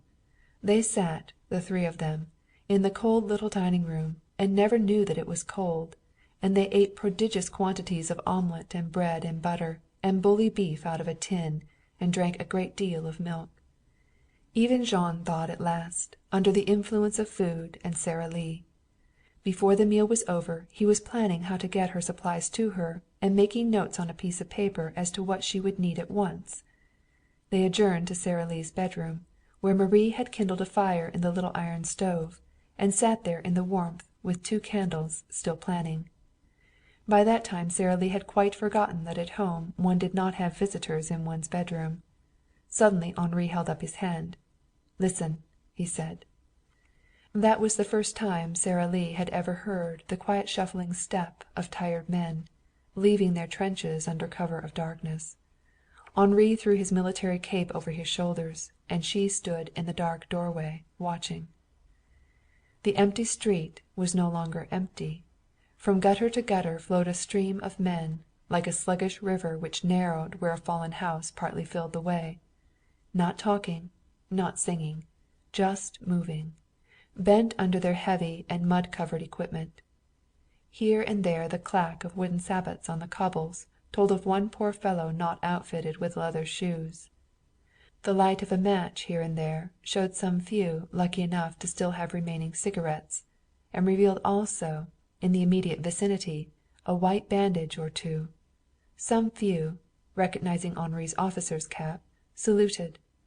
Most of them stumbled on, too weary to so much as glance aside. Nothing that Sara Lee had dreamed of war was like this. This was dreary and sodden and hopeless. Those fresh troops at the crossroads that day had been blithe and smiling. There had been none of the glitter and panoply of war, but there had been movement, the beat of the drum, the sharp cries of officers as the lines reformed. Here there were no lines, just such a stream of men as at home might issue at night from a coal mine, too weary for speech. Only here they were packed together closely, and they did not speak, and some of them were wounded. "There are so many," she whispered to Henri. "100 such efforts as mine would not be enough." "I would to God there were more," Henri replied through shut teeth. "Listen, mademoiselle," he said later. "You cannot do all the kind work of the world, but you can do your part, and you will start by caring for only such as are wounded or ill. The others can go on. But every night some 20 or 30, or even more, will come to your door. Men slightly wounded, or too weary to go on without a rest. And for those there will be a chair by the fire, and something hot, or perhaps a clean bandage. It sounds small, but in a month, think, you will have given comfort to perhaps 1,000 men. You, alone." "I, alone," she said in a queer choking voice. "And what about you? It is you who have made it possible." But Henri was looking down the street to where the row of poplars hid what lay beyond. Far beyond a star shell had risen above the flat fields and floated there, a pure and lovely thing, shedding its white light over the terrain below. It gleamed for some 30 seconds and went out. "Like that," Henri said to her, but in French. "Like that you are to me, bright and shining, and so soon gone." Sara Lee thought he had asked her if she was cold. The girl was singularly adaptable. In a few days it was as though she had been for years in her little ruined house. She was very happy, though there was scarcely a day when her heart was not wrung. Such young old faces, such weary men, and such tales of wretchedness. She got the tales by intuition rather than by words, though she was picking up some French at that. Marie would weep openly at times. The most frequent story was of no news from the country held by the Germans, of families left with nothing and probably starving. The first inquiry was always for news. Had the American lady any way to make inquiry? In time Sara Lee began to take notes of names and addresses, and through Mr. Travers, in London, and the Relief Commission, in Belgium, bits of information came back. A certain family was in England at a village in Surrey. Of another a child had died. Here was one that could not be located, and another reported massacred during the invasion. Later on Sara Lee was to find her little house growing famous, besieged by anxious soldiers who besought her efforts, so that she used enormous numbers of stamps and a great deal of effort. But that was later on. And when that time came she turned to the work as a refuge from her thoughts, for days were coming when Sara Lee did not want to think. But like all big things, the little house made a humble beginning. A mere handful of men, daring the gibes of their comrades, stopped in that first night the door stood open, with its invitation of firelight and candles. But these few went away with a strange story, of a beautiful American, and hot soup, and even a cigarette apiece. That had been Henri's contribution, the cigarettes. And soon the fame of the little house went up and down the trenches, and it was like to die of overpopularity. It was at night that the little house of mercy bloomed like a flower. During the daytime it was quiet, and it was then, as time went on, that Sara Lee wrote her letters home and to England, and sent her lists of names to be investigated. But from the beginning there was much to do. Vegetables were to be prepared for the soup. Marie must find and bring in milk for the chocolate. René must lay aside his rifle and chop firewood. One worry, however, disappeared with the days. Henri was proving a clever buyer. The money she sent in secured marvels. Only Jean knew, or ever knew, just how much of Henri's steadily decreasing funds went to that buying.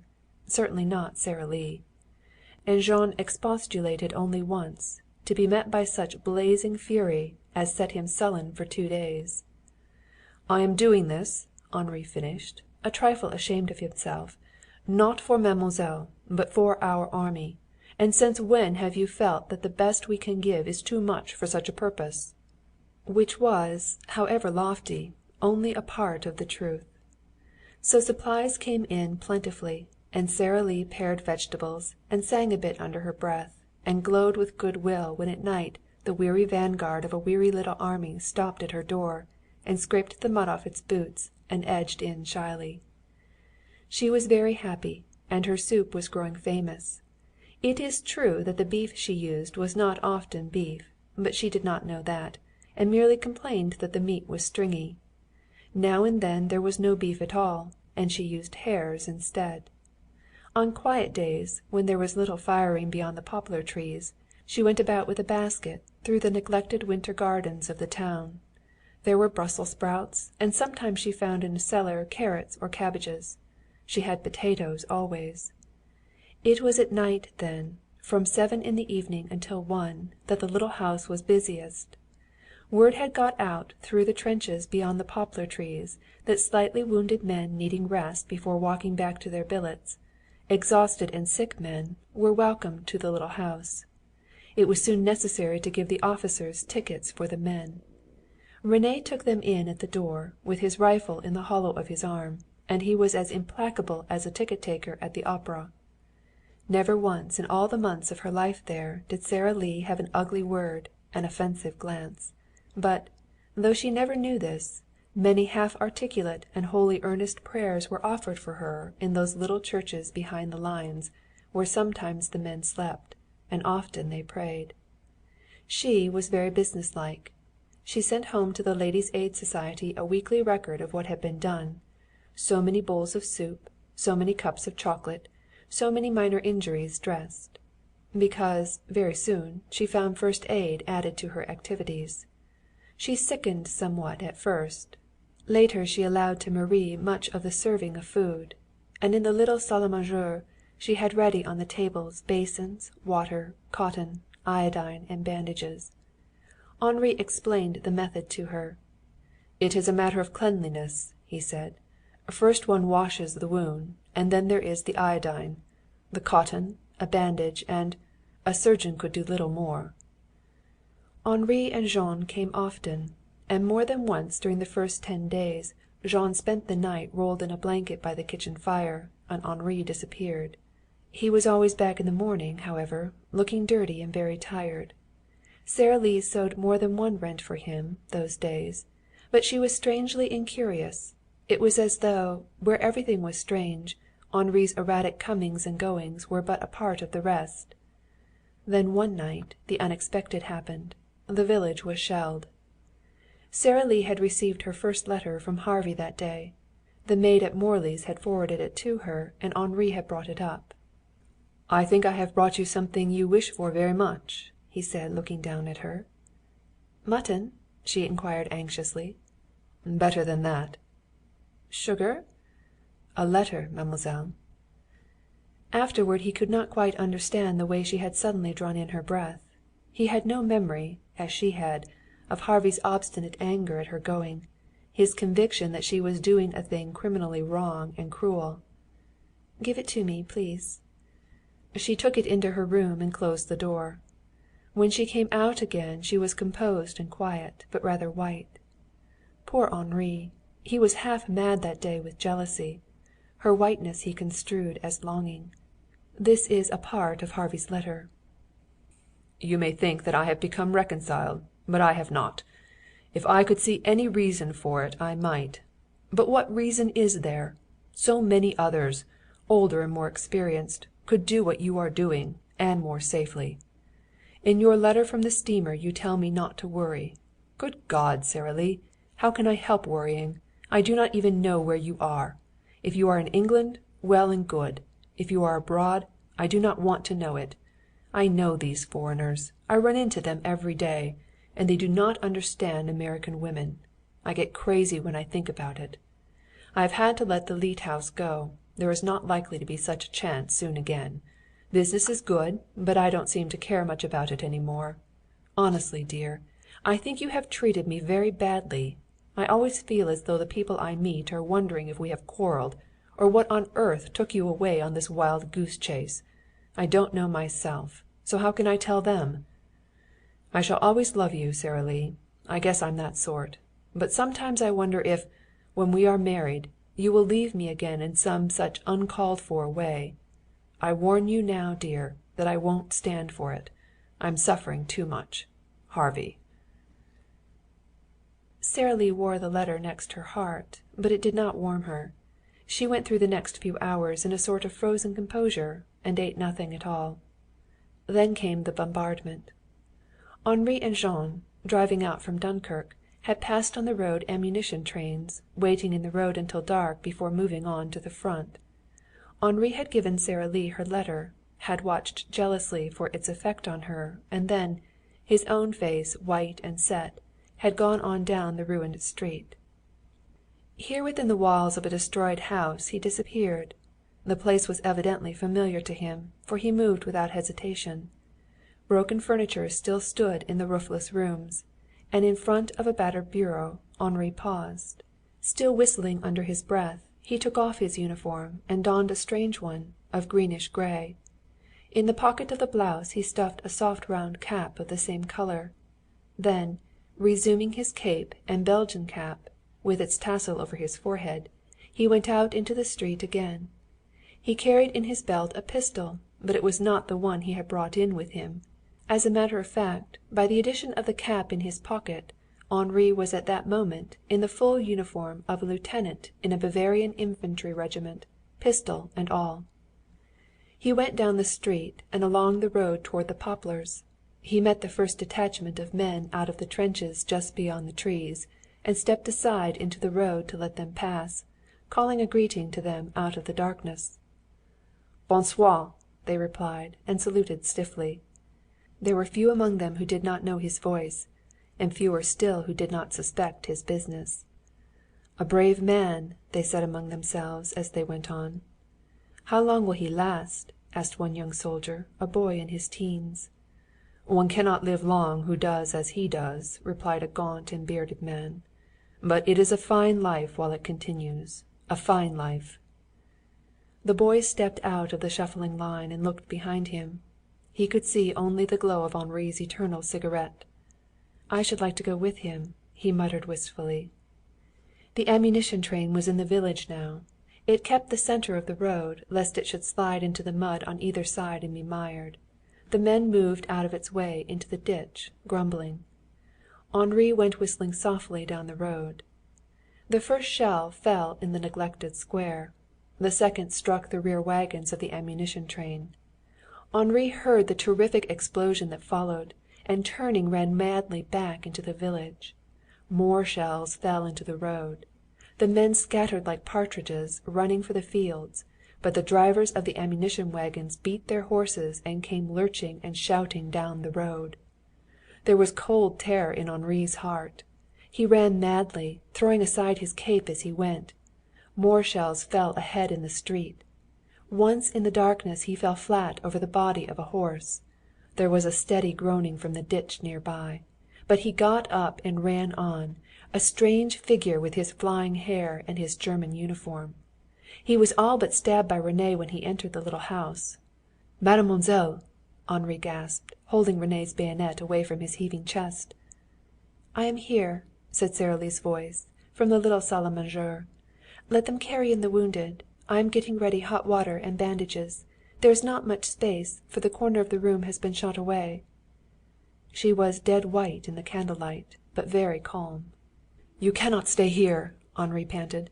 "At any time—" Another shell fell, followed by the rumbling of falling walls. "Some one must stay," said Sara Lee. "There must be wounded in the streets. Marie is in the cellar." Henri pleaded passionately with her to go to the cellar, but she refused. He would have gathered her up in his arms and carried her there, but Jean came in, leading a wounded man, and Henri gave up in despair. All that night they worked, a ghastly business.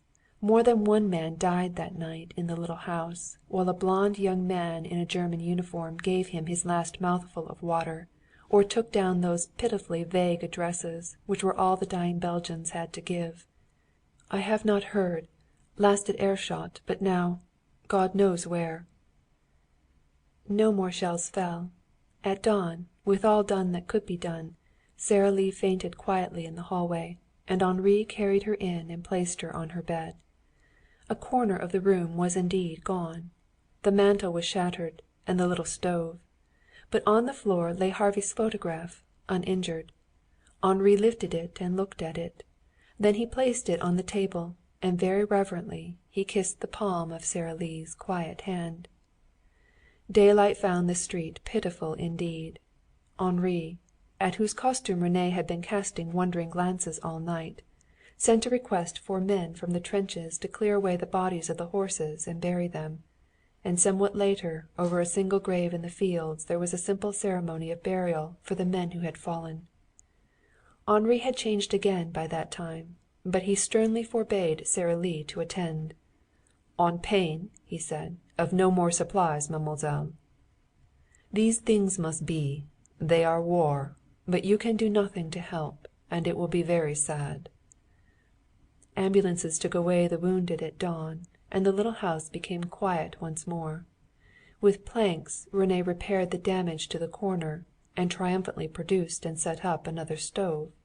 He even put up a mantel shelf, and on it, smiling somewhat, he placed Harvey's picture. Sara Lee saw it there, and a tiny seed of resentment took root and grew. "If there had been no one here last night," she said to the photograph, "many more would have died.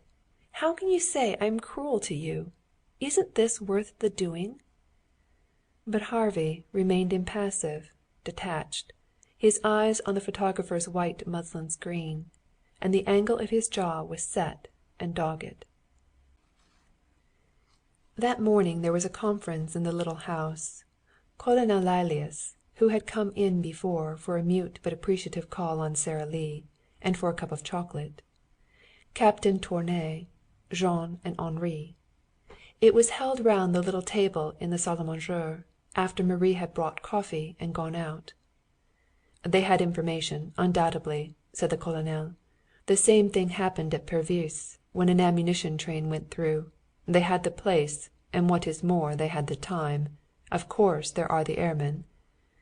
"It did not leave the main road until too late for observation from the air," Henri put in shortly. "Yet any one who saw it waiting at the cross roads might have learned its destination. The drivers talk sometimes." "But word had to be carried across," said Captain Tournay. "That is the point. My men report flashes of light from the fields. We have followed them up, and found no houses, nor anything. In this flat country a small light travels far." "I shall try to learn to-night," Henri said. "It is, of course, possible that some one from over there—" He shrugged his shoulders. "I think not." Colonel Lilias put a hand on Henri's shoulder affectionately. "They have not your finesse, boy. And I doubt if, in all their army, they have so brave a man." Henri flushed. "There is a courage under fire, with their fellows round. That is one thing. And a courage of attack. That is even more simple. But the bravest man is the one who works alone. The man to whom capture is death without honour." The meeting broke up.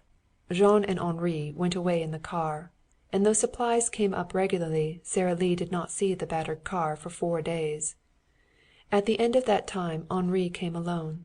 Jean, he said briefly, was laid up for a little while with a flesh wound in his shoulder. He would be well very soon.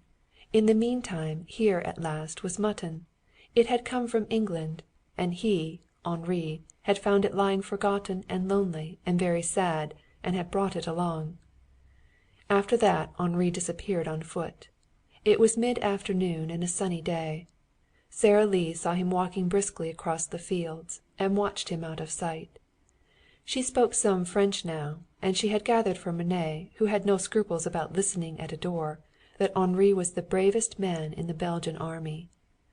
Until now Sara Lee had given small thought to Henri's occupation. She knew nothing of war, and the fact that Henri, while wearing a uniform, was unattached, had not greatly impressed her. Had she known the constitution of a modern army she might have wondered over his freedom, his powerful car, his passes and maps, but his detachment had not seemed odd to her. Even his appearance during the bombardment in the uniform of a German lieutenant had meant nothing to her. She had never seen a German uniform. That evening, however, when he returned she volunteered a question. They dined together, the two of them, for the first time at the little house alone. Always before Jean had made the third, and it was a real meal, for Sara Lee had sacrificed a bit of mutton from her soup, and Henri had produced from his pocket a few small and withered oranges. "A gift," he said gaily, and piled them in a precarious heap on the centre of the table. On the exact top he placed a walnut. "Now speak gently and walk softly," he said. "It is a work of art not to be lightly demolished." He was alternately gay and silent during the meal, and more than once Sara Lee found his eyes on her, with something new and different in them. "Just you and I together," he said once. "It is very wonderful." And again, "When you go back to him, shall you tell him of your good friend, who has tried hard to serve you?" "Of course I shall," said Sara Lee. "And he will write you, I know. He will be very grateful." But it was she who was silent after that, because somehow it would be hard to make Harvey understand. And as for his being grateful— "Mademoiselle," said Henri later on, "would you object if I make a suggestion? You wear a very valuable ring.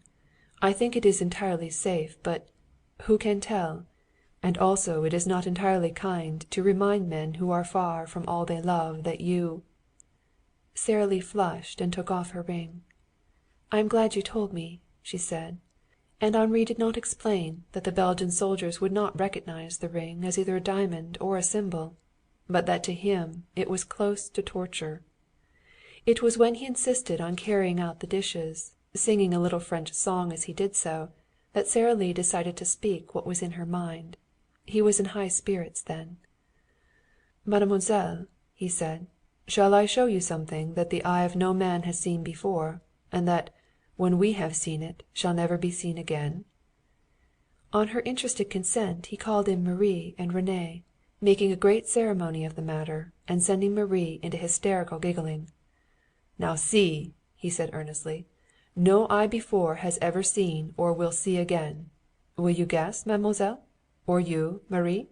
René?" "A tear?" ventured Sara Lee. "But do I look like weeping?" He did not, indeed. He stood, tall and young and smiling before them, and produced from his pocket the walnut. "Perceive," he said, breaking it open and showing the kernel.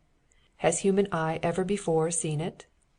He thrust it into Marie's open mouth. "And it is gone. Voilà tout." It was that evening, while Sara Lee cut bandages and Henri rolled them, that she asked him what his work was. He looked rather surprised, and rolled for a moment without replying. Then, "I am a man of all work," he said. "What you call odd jobs." "Then you don't do any fighting?" "In the trenches, no. But now and then I have a little skirmish." A sort of fear had been formulating itself in Sara Lee's mind. The trenches she could understand, or was beginning to understand. But this alternately joyous and silent idler, this soldier of no regiment and no detail, was he playing a man's part in the war? "Why don't you go into the trenches?" she asked with her usual directness. "You say there are too few men, yet I can understand Monsieur Jean, because he has only one eye. But you—" "I do something," he said, avoiding her eyes. "It is not a great deal. It is the thing I can do best. That is all." He went away some time after that, leaving the little house full and busy justifying its existence. The miller's son, who came daily to chat with Marie, was helping in the kitchen. By the warm stove, and only kept from standing over it by Marie's sharp orders, were as many men as could get near. Each held a bowl of hot soup, and, that being a good day, a piece of bread. Tall soldiers and little ones, all dirty, all weary, almost all smiling, they peered over each other's shoulders to catch, if might be, a glimpse of Marie's face. When they came too close, she poked an elbow into some hulking fellow and sent him back. "Elbow room, in the name of God!" she would beg. Over all the room hung the warm steam from the kettles, and a delicious odor, and peace. Sara Lee had never heard of the word morale. She would have been astonished to have been told that she was helping the morale of an army. But she gave each night in that little house of mercy something that nothing else could give, warmth and welcome, but above all a touch of home. That night Henri did not come back. She stood by her table bandaging, washing small wounds, talking her bits of French, until 1 o'clock. Then, the last dressing done, she went to the kitchen. Marie was there, with Maurice, the miller's son. "Has the captain returned?" she asked. "Not yet, mademoiselle." "Leave a warm fire," Sara Lee said. "He will probably come in later." Maurice went away, with a civil good night. Sara Lee stood in the doorway after he had gone, looking out. Farther along the line there was a bombardment going on. She knew now what a bombardment meant, and her brows contracted. Somewhere there in the trenches men were enduring that, while Henri... She said an additional prayer that night, which was that she should have courage to say to him what she felt, that there were big things to do, and that it should not all be left to these smiling, ill-clad peasant soldiers. At that moment Henri, in his gray-green uniform, was cutting wire before a German trench, one of a party of German soldiers, who could not know in the darkness that there had been a strange addition to their group. Cutting wire, and learning many things which it was well that he should know. Now and then, in perfect German, he whispered a question. Always he received a reply, and stowed it away in his tenacious memory for those it most concerned. At daylight he was asleep by Sara Lee's kitchen fire. At daylight Sara Lee was awakened by much firing, and putting on a dressing gown she went out to see what was happening. René was in the street, looking toward the poplar trees. "An attack," he said briefly. "You mean the Germans?" "Yes, mademoiselle." She went back into the little ruined house, heavy-hearted. She knew now what it meant, an attack. That night there would be ambulances in the street, and word would come up that certain men were gone, would never seek warmth and shelter in her kitchen or beg like children for a second bowl of soup. On the kitchen floor, by the dying fire, Henri lay asleep. Much has been said of the work of spies, said and written. Here is a woman in Paris sending forbidden messages on a marked coin. Men are tapped on the shoulder by a civil gentleman in a sack suit and walk away with him, never to be seen again. But of one sort of spy nothing has been written and but little is known. Yet by him are battles won or lost. On the intelligence he brings attacks are prepared for and counter-attacks launched. It is not always the airman, in these days of camouflage, who brings word of ammunition trains or of new batteries. In the early days of the war the work of the Secret Service at the front was of the greatest importance. There were fewer air machines, and observation from the air was a new science. Also trench systems were incomplete. Between them, known to a few, were breaks of solid land, guarded from behind. To one who knew it, it was possible, though dangerous beyond words, to cross the inundated country that lay between the Belgian front and the German lines, and even with good luck to go farther. Henri, for instance, on that night before had left the advanced trench at the railway line, had crawled through the Belgian barbed wire, and had advanced, standing motionless as each star shell burst overhead, and then moving on quickly. The inundation was his greatest difficulty. Shallow in most places, it was full of hidden wire criss-crossed with irrigation ditches. Once he stumbled into one, but he got out by swimming. Had he been laden with rifle and equipment it might have been difficult. He swore to himself as his feet touched ground again, for a star shell was hanging overhead, and his efforts had sent wide and ever increasingly widening circles over the placid surface of the lagoon. Let them lap to the German outposts, and he was lost. Henri's method was peculiar to himself. Where there was dry terrain he did as did the others, crouched and crept. But here in the salt marshes, where the sea had been called to Belgium's aid, he had evolved a system of moving, neck deep in water, stopping under the white night lights, advancing in the darkness. There was no shelter. The country was flat as a hearth. He would crawl out at last in the darkness and lie flat, as the dead lie. And then, inch by inch, he would work his way forward, by routes that he knew. Sometimes he went entirely through the German lines, and reconnoitered on the roads behind. They were shallow lines then, for the inundation made the country almost untenable, and a charge in force from the Belgians across was unlikely. Henri knew his country well as he loved it. In a farmhouse behind the German lines he sometimes doffed his wet grey-green uniform and put on the clothing of a Belgian peasant. Trust Henri then for being a lout, a simple fellow who spoke only Flemish, but could hear in many tongues. Watch him standing at crossroads and marveling at big guns that rumble by. At first Henri had wished, having learned of an attack, to be among those who repelled it. Then one day his king had sent for him to come to that little village which was now his capital city. He had been sent in alone and had found the king at the table, writing. Henri bowed and waited. They were not unlike, these two men, only Henri was younger and lighter, and where the king's eyes were gray, Henri's were blue. Such a queer setting for a king it was, a tawdry summer home, ill-heated and cheaply furnished. But by the presence of Belgium's man of all time it became royal.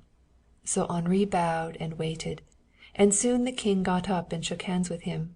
As a matter of fact they knew each other rather well, but to explain more would be to tell that family name of Henri's, which must never be known. "Sit down," said the king gravely, and he got a box of cigars from the mantelpiece and offered it. "I sent for you because I want to talk to you. You are doing valuable work." "I am glad you think it so, sire," said Henri, rather unhappily, because he felt what was coming. "But I cannot do it all the time. There are intervals." An ordinary mortal may not interrupt a king, but a king may interrupt anything except perhaps a German bombardment. Intervals, of course. If there were not, you would be done in a month.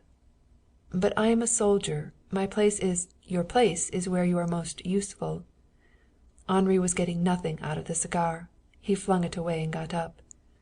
"I want to fight, too," he said stubbornly. "We need every man, and I am rather a good shot. I do this other because I can do it. I speak their infernal tongue. But it's dirty business at the best, sire." He remembered to put in the sire, but rather ungraciously. Indeed, he shot it out like a bullet. "Dirty business," said the King thoughtfully. "I see what you mean. It is, of course. But not so dirty as the things they have done and are doing." He sat still and let Henri stamp up and down, because, as has been said, he knew the boy, and he had never been one to insist on deference, which was why he got so much of it. But at last he got up, and when Henri stood still, rather ashamed of himself, he put an arm over the boy's shoulders. "I want you to do this thing, for me, and this thing only," he said. "It is the work you do best. There are others who can fight, but I do not know any one else who can do as you have done." Henri promised. He would have promised to go out and drown himself in the sea just beyond the wind-swept little garden, for the tall grave man who stood before him. Then he bowed and went out, and the King went back to his plain pine table and his work. That was the reason why Sara Lee found him asleep on the floor by her kitchen stove that morning, and went back to her cold bed to lie awake and think. But no explanation came to her. The arrival of Marie roused Henri. The worst of the bombardment was over, but there was far away desultory firing. He listened carefully before, standing outside in the cold, he poured over his head and shoulders a pail of cold water. He was drying himself vigorously when he heard Sara Lee's voice in the kitchen. The day began for Henri when he first saw the girl. It might be evening, but it was the beginning for him. So he went in when he had finished his toilet and bowed over her hand. "You are cold, mademoiselle." "I think I am nervous. There was an attack this morning." "Yes?" Marie had gone into the next room, and Sara Lee raised haggard eyes to his. "Henri," she said desperately, it was the first time she had called him that, "I have something to say to you, and it's not very pleasant." "You are going home?" It was the worst thing he could think of, but she shook her head. "You will think me most ungrateful and unkind." "You? Kindness itself." "But this is different. It is not for myself. It is because I care a great deal about "Mademoiselle!" about your honor. And somehow this morning, when I found you here asleep and those poor fellows in the trenches fighting—" Henri stared at her. So that was it, and he could never tell her. He was sworn to secrecy by every tradition and instinct of his work. He could never tell her, and she would go on thinking him a shirker and a coward. She would be grateful. She would be sweetness itself. But deep in her heart she would loathe him as only women can hate for a failing they never forgive. "But I have told you," he said rather wildly. "I am not idle. I do certain things, not much, but of a degree of importance." "You do not fight." In Sara Lee's defense many things may be urged. Her ignorance of modern warfare, the isolation of her lack of knowledge of the language, but perhaps more than anything, a certain rigidity of standard that comprehended no half-way ground. Right was right and wrong was wrong to her in those days. Men were brave or were cowards. Henri was worthy or unworthy. And she felt that, for all his kindness to her, he was unworthy. He could have set himself right with a word, at that. But his pride was hurt. He said nothing except, when she asked if he had minded what she said, to reply, "I am sorry you feel as you do. I am not angry." He went away, however, without breakfast. Sara Lee heard his car going at its usual breakneck speed up the street and went to the door.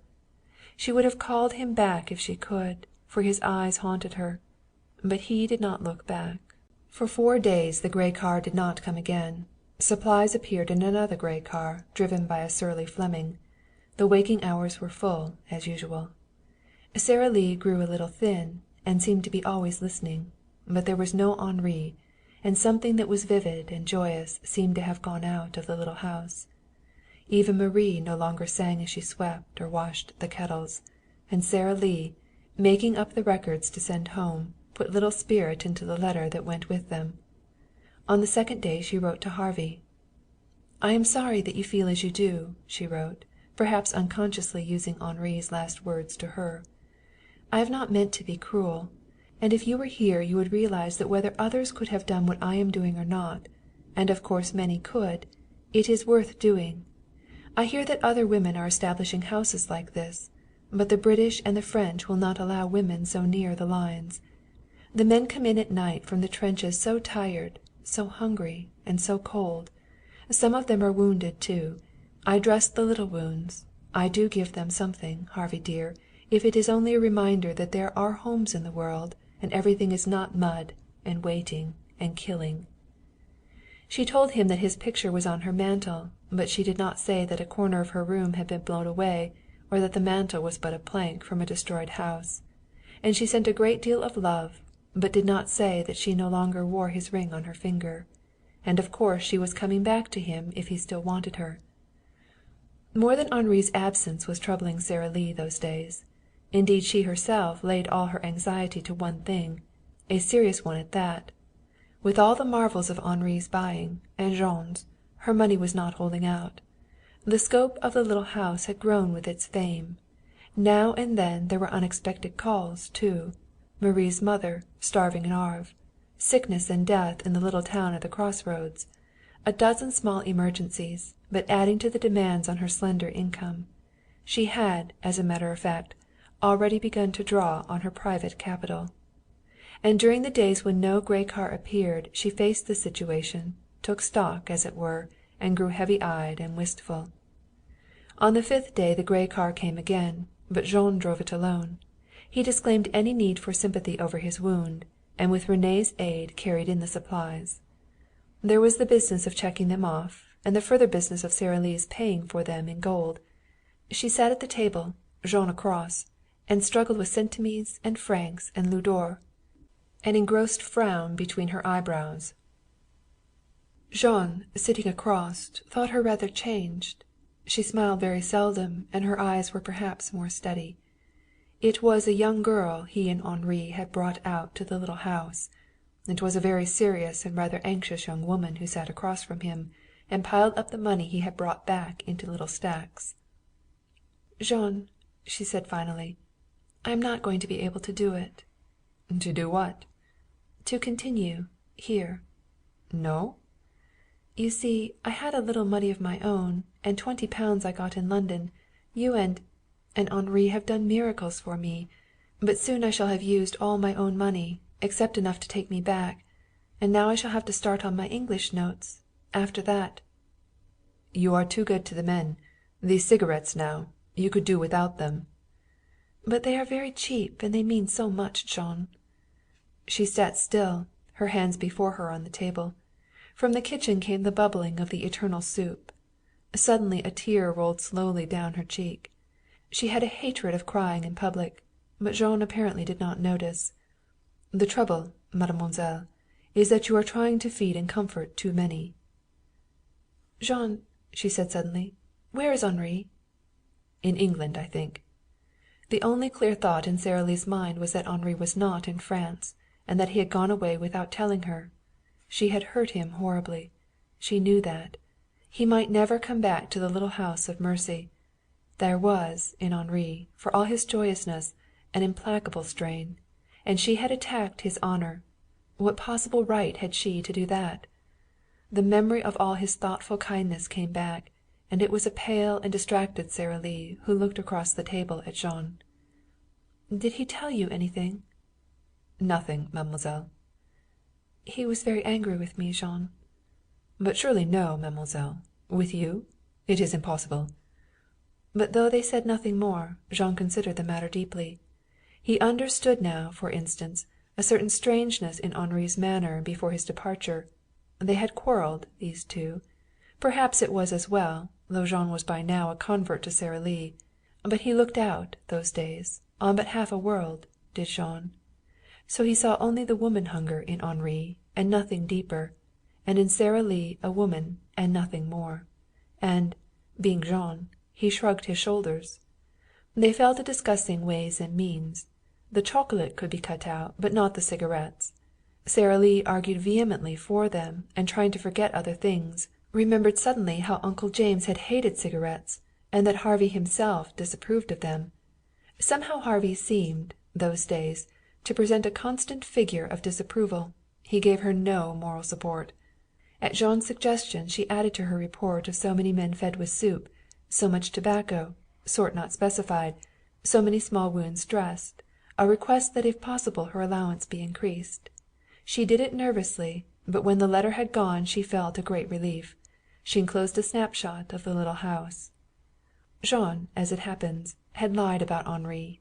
Not once, but several times. He had told Marie, for instance, that Henri was in England, and later on he told René.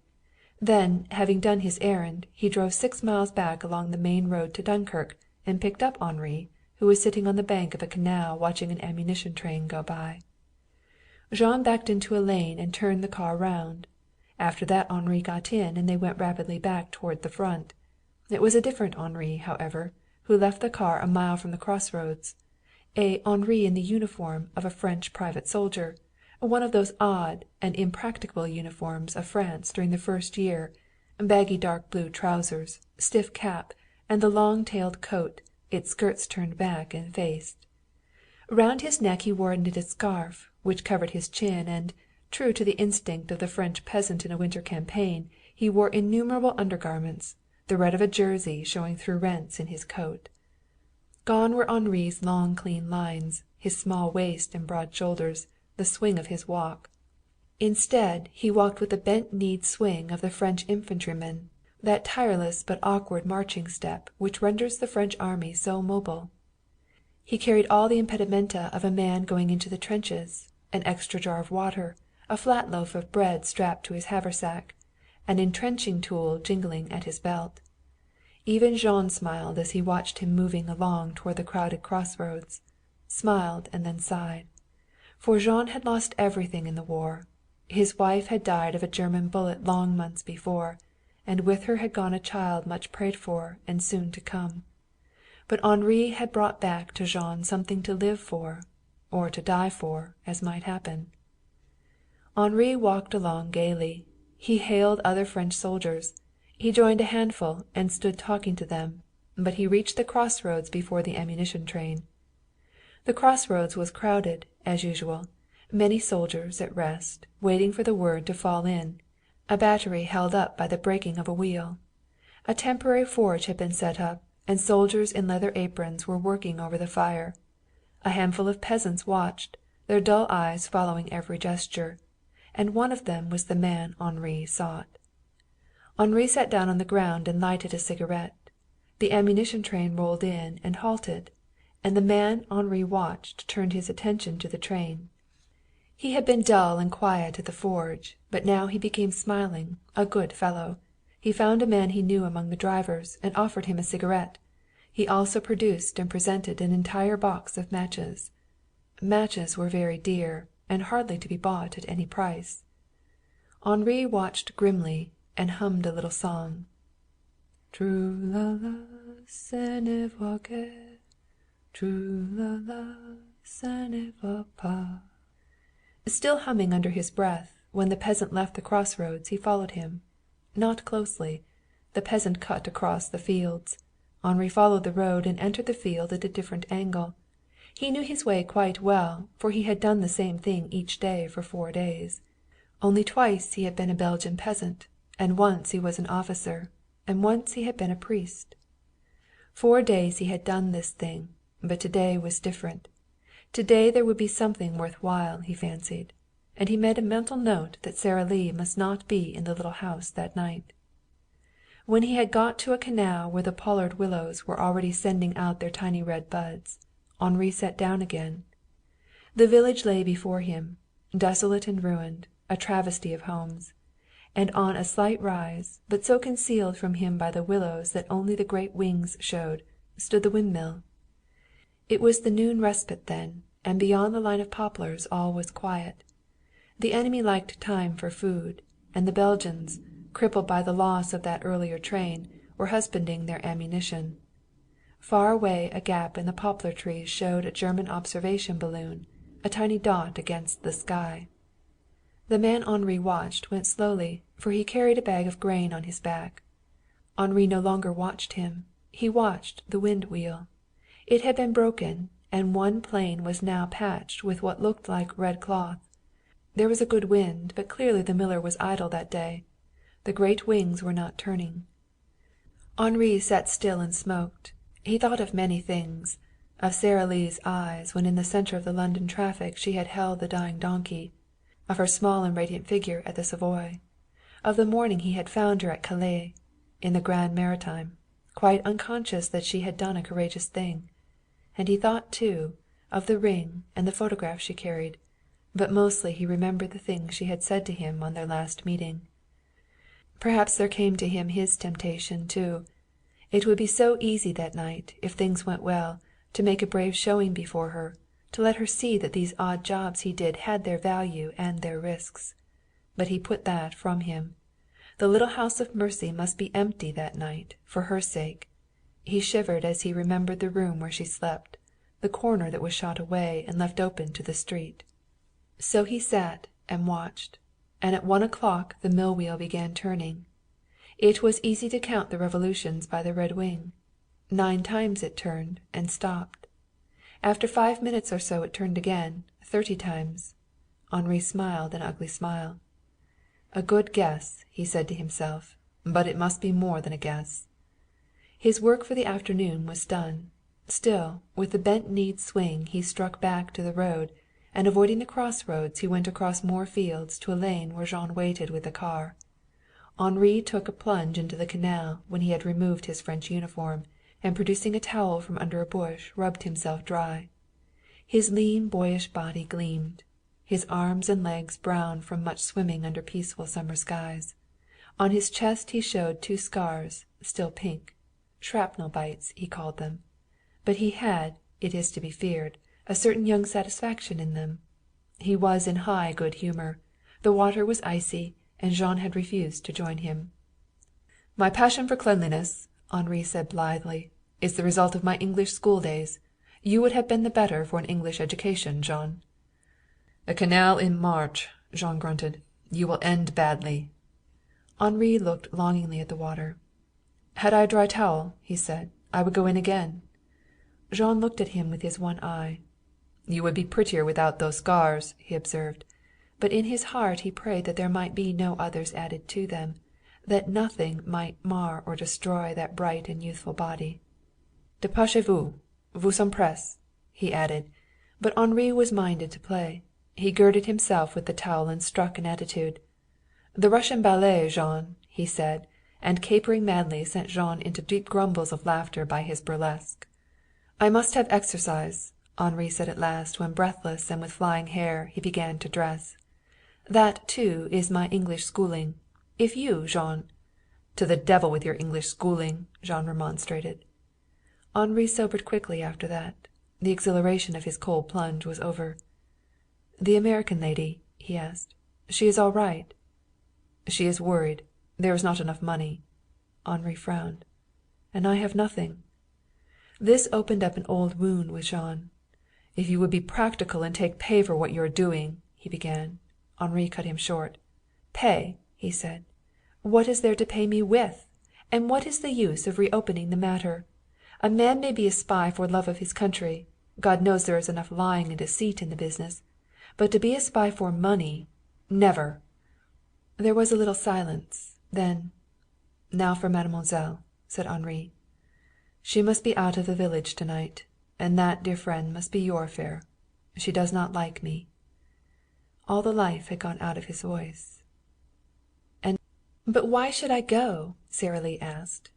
"It is kind of you to ask me, Jean, but I am here to work, not to play."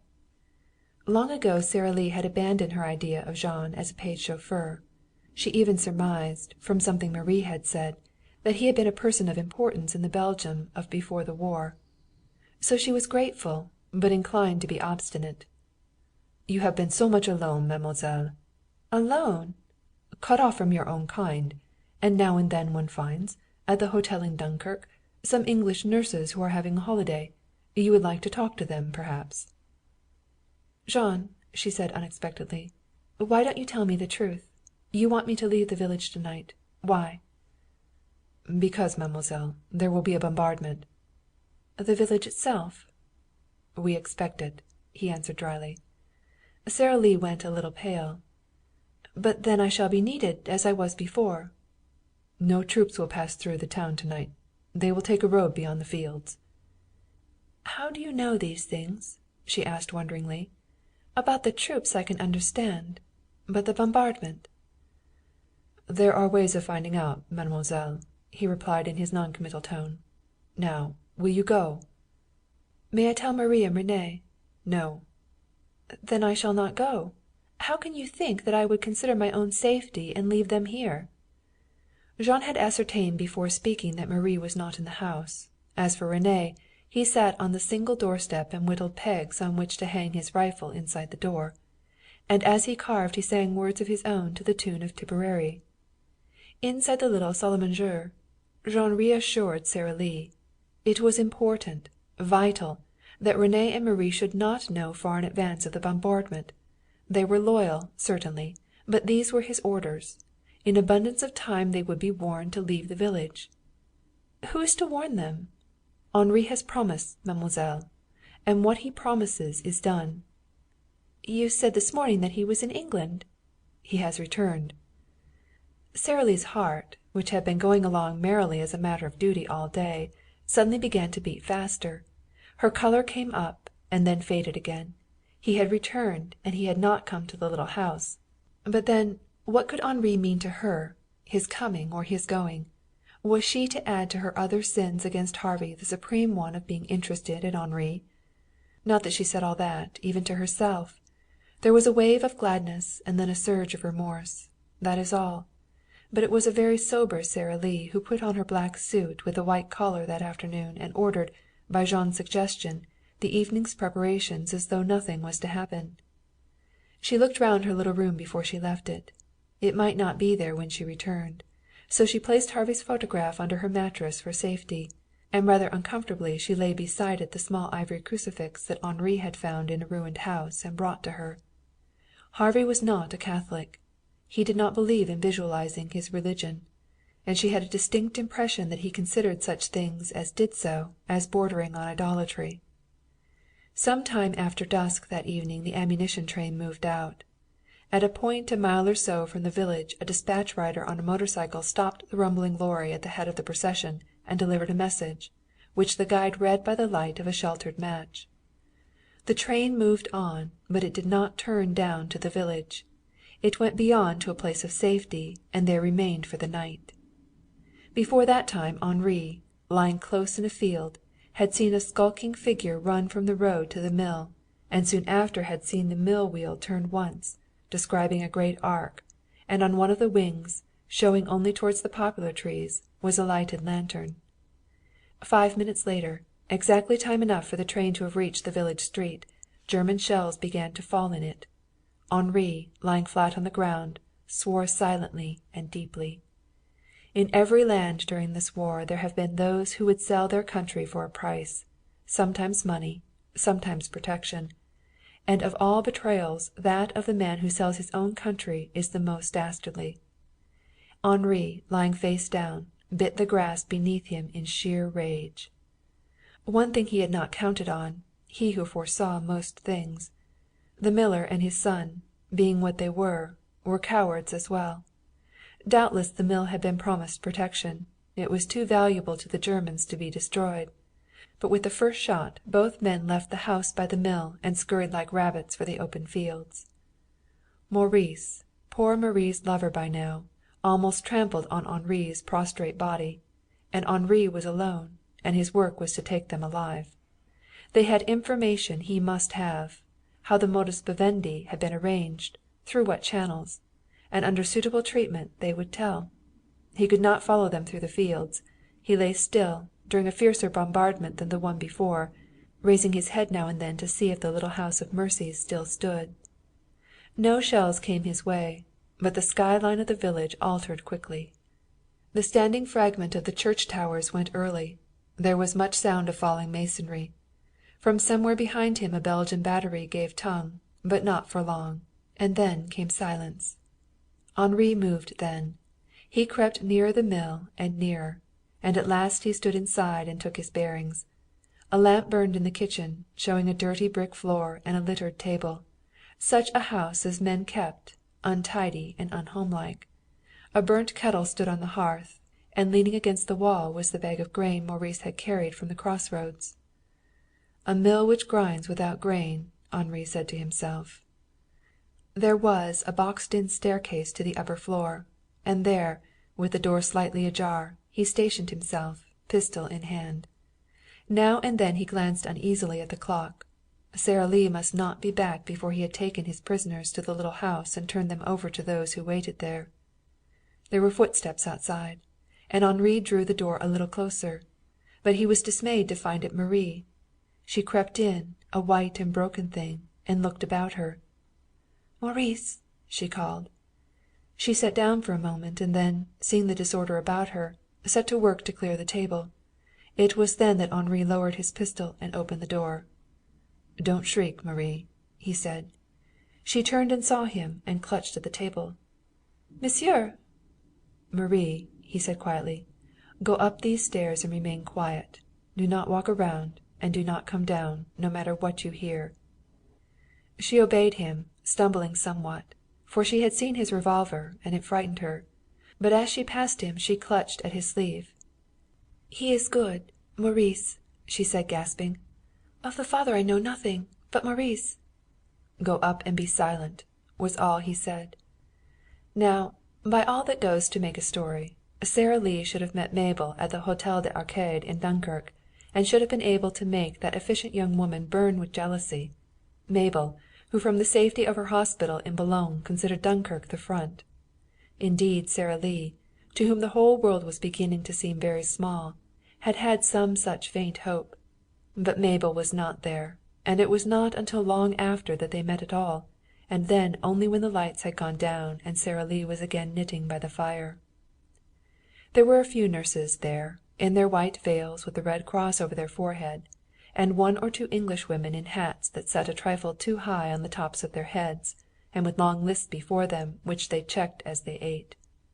Aviators in leather coats, a few Cephas in cloak and turban, with full gathered bloomers and high boots, some American ambulance drivers, rather noisy and very young, and many officers in every uniform of the Allied armies, sat at food together and for a long time forgot their anxieties under the influence of lights, food and warmth, and red and white wine mixed with water. When he chose, Jean could be a delightful companion, not with Henri's lift of spirits, but quietly interesting. And that evening he was a new Jean to Sara Lee, a man of the world, talking of world affairs.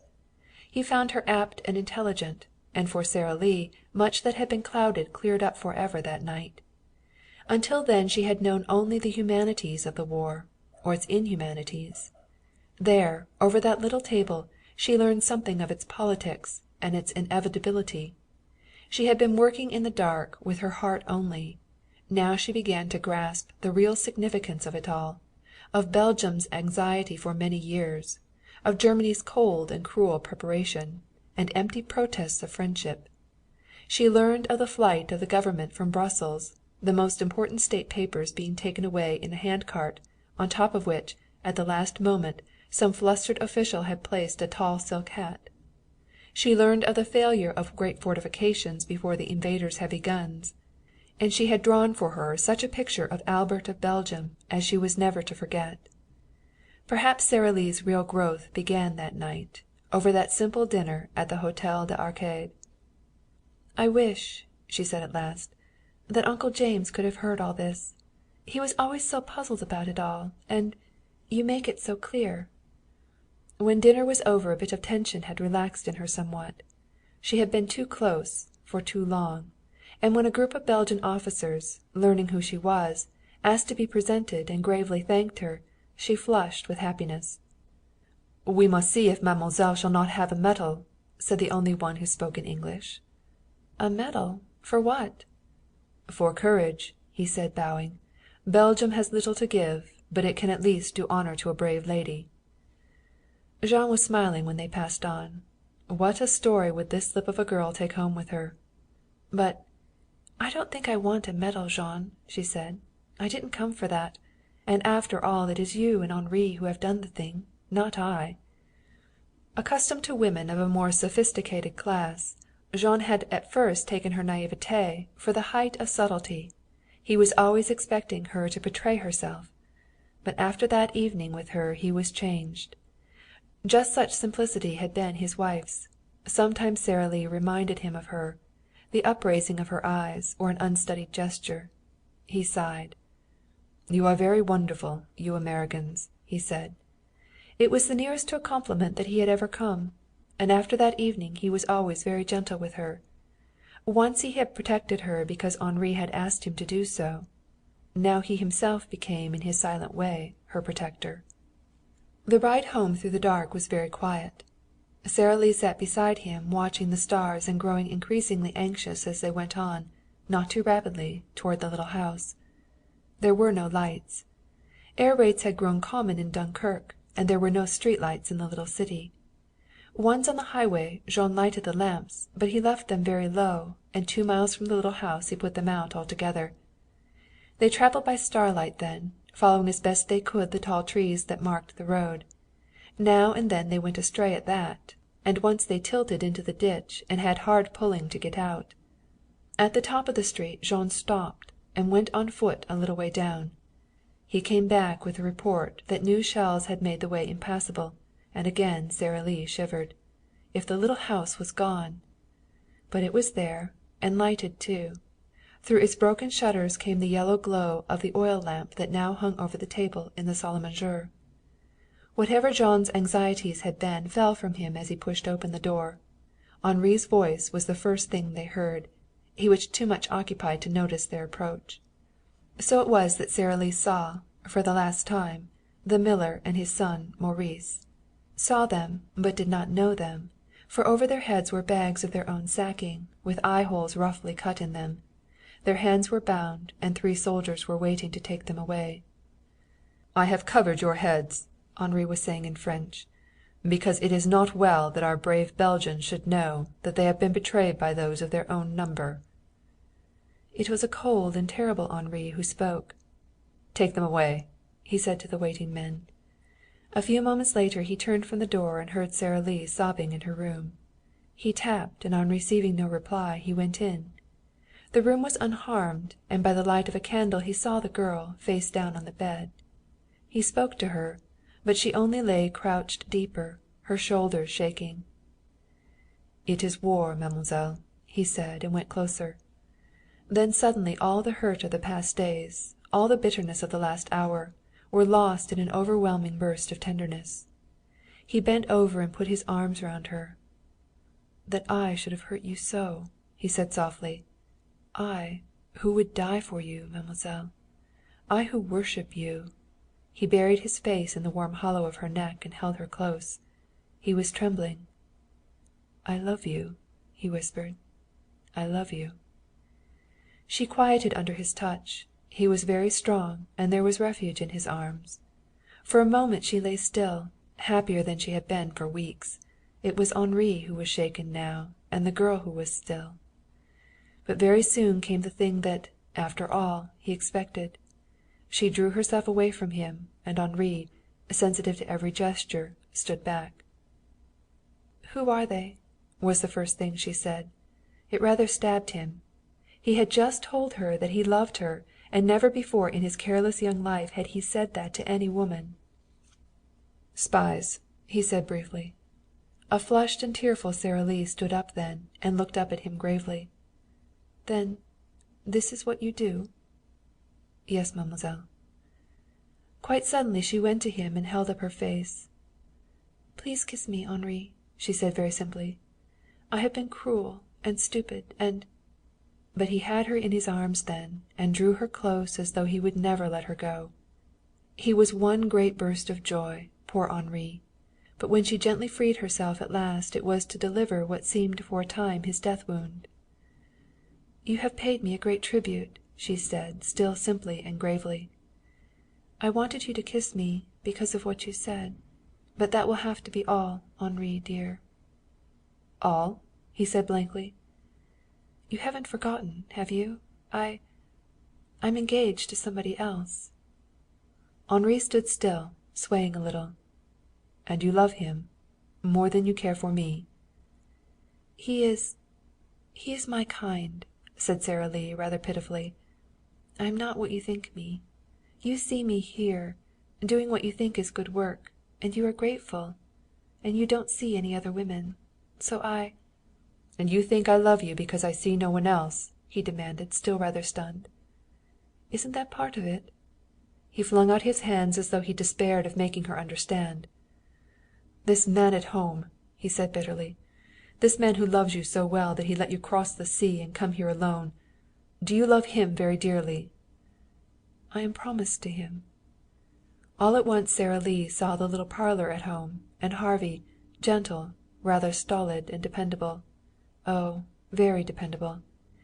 She saw him as he had looked the night he had said that he loved her, rather wistful and very, very tender. She could not hurt him so. She had said she was going back to him, and she must go. "I love him very much, Henri." Very quietly, considering the hell that was raging in him, Henri bent over and kissed her hand. Then he turned it over, and for an instant he held his cheek against its warmth. He went out at once, and Sara Lee heard the door slam.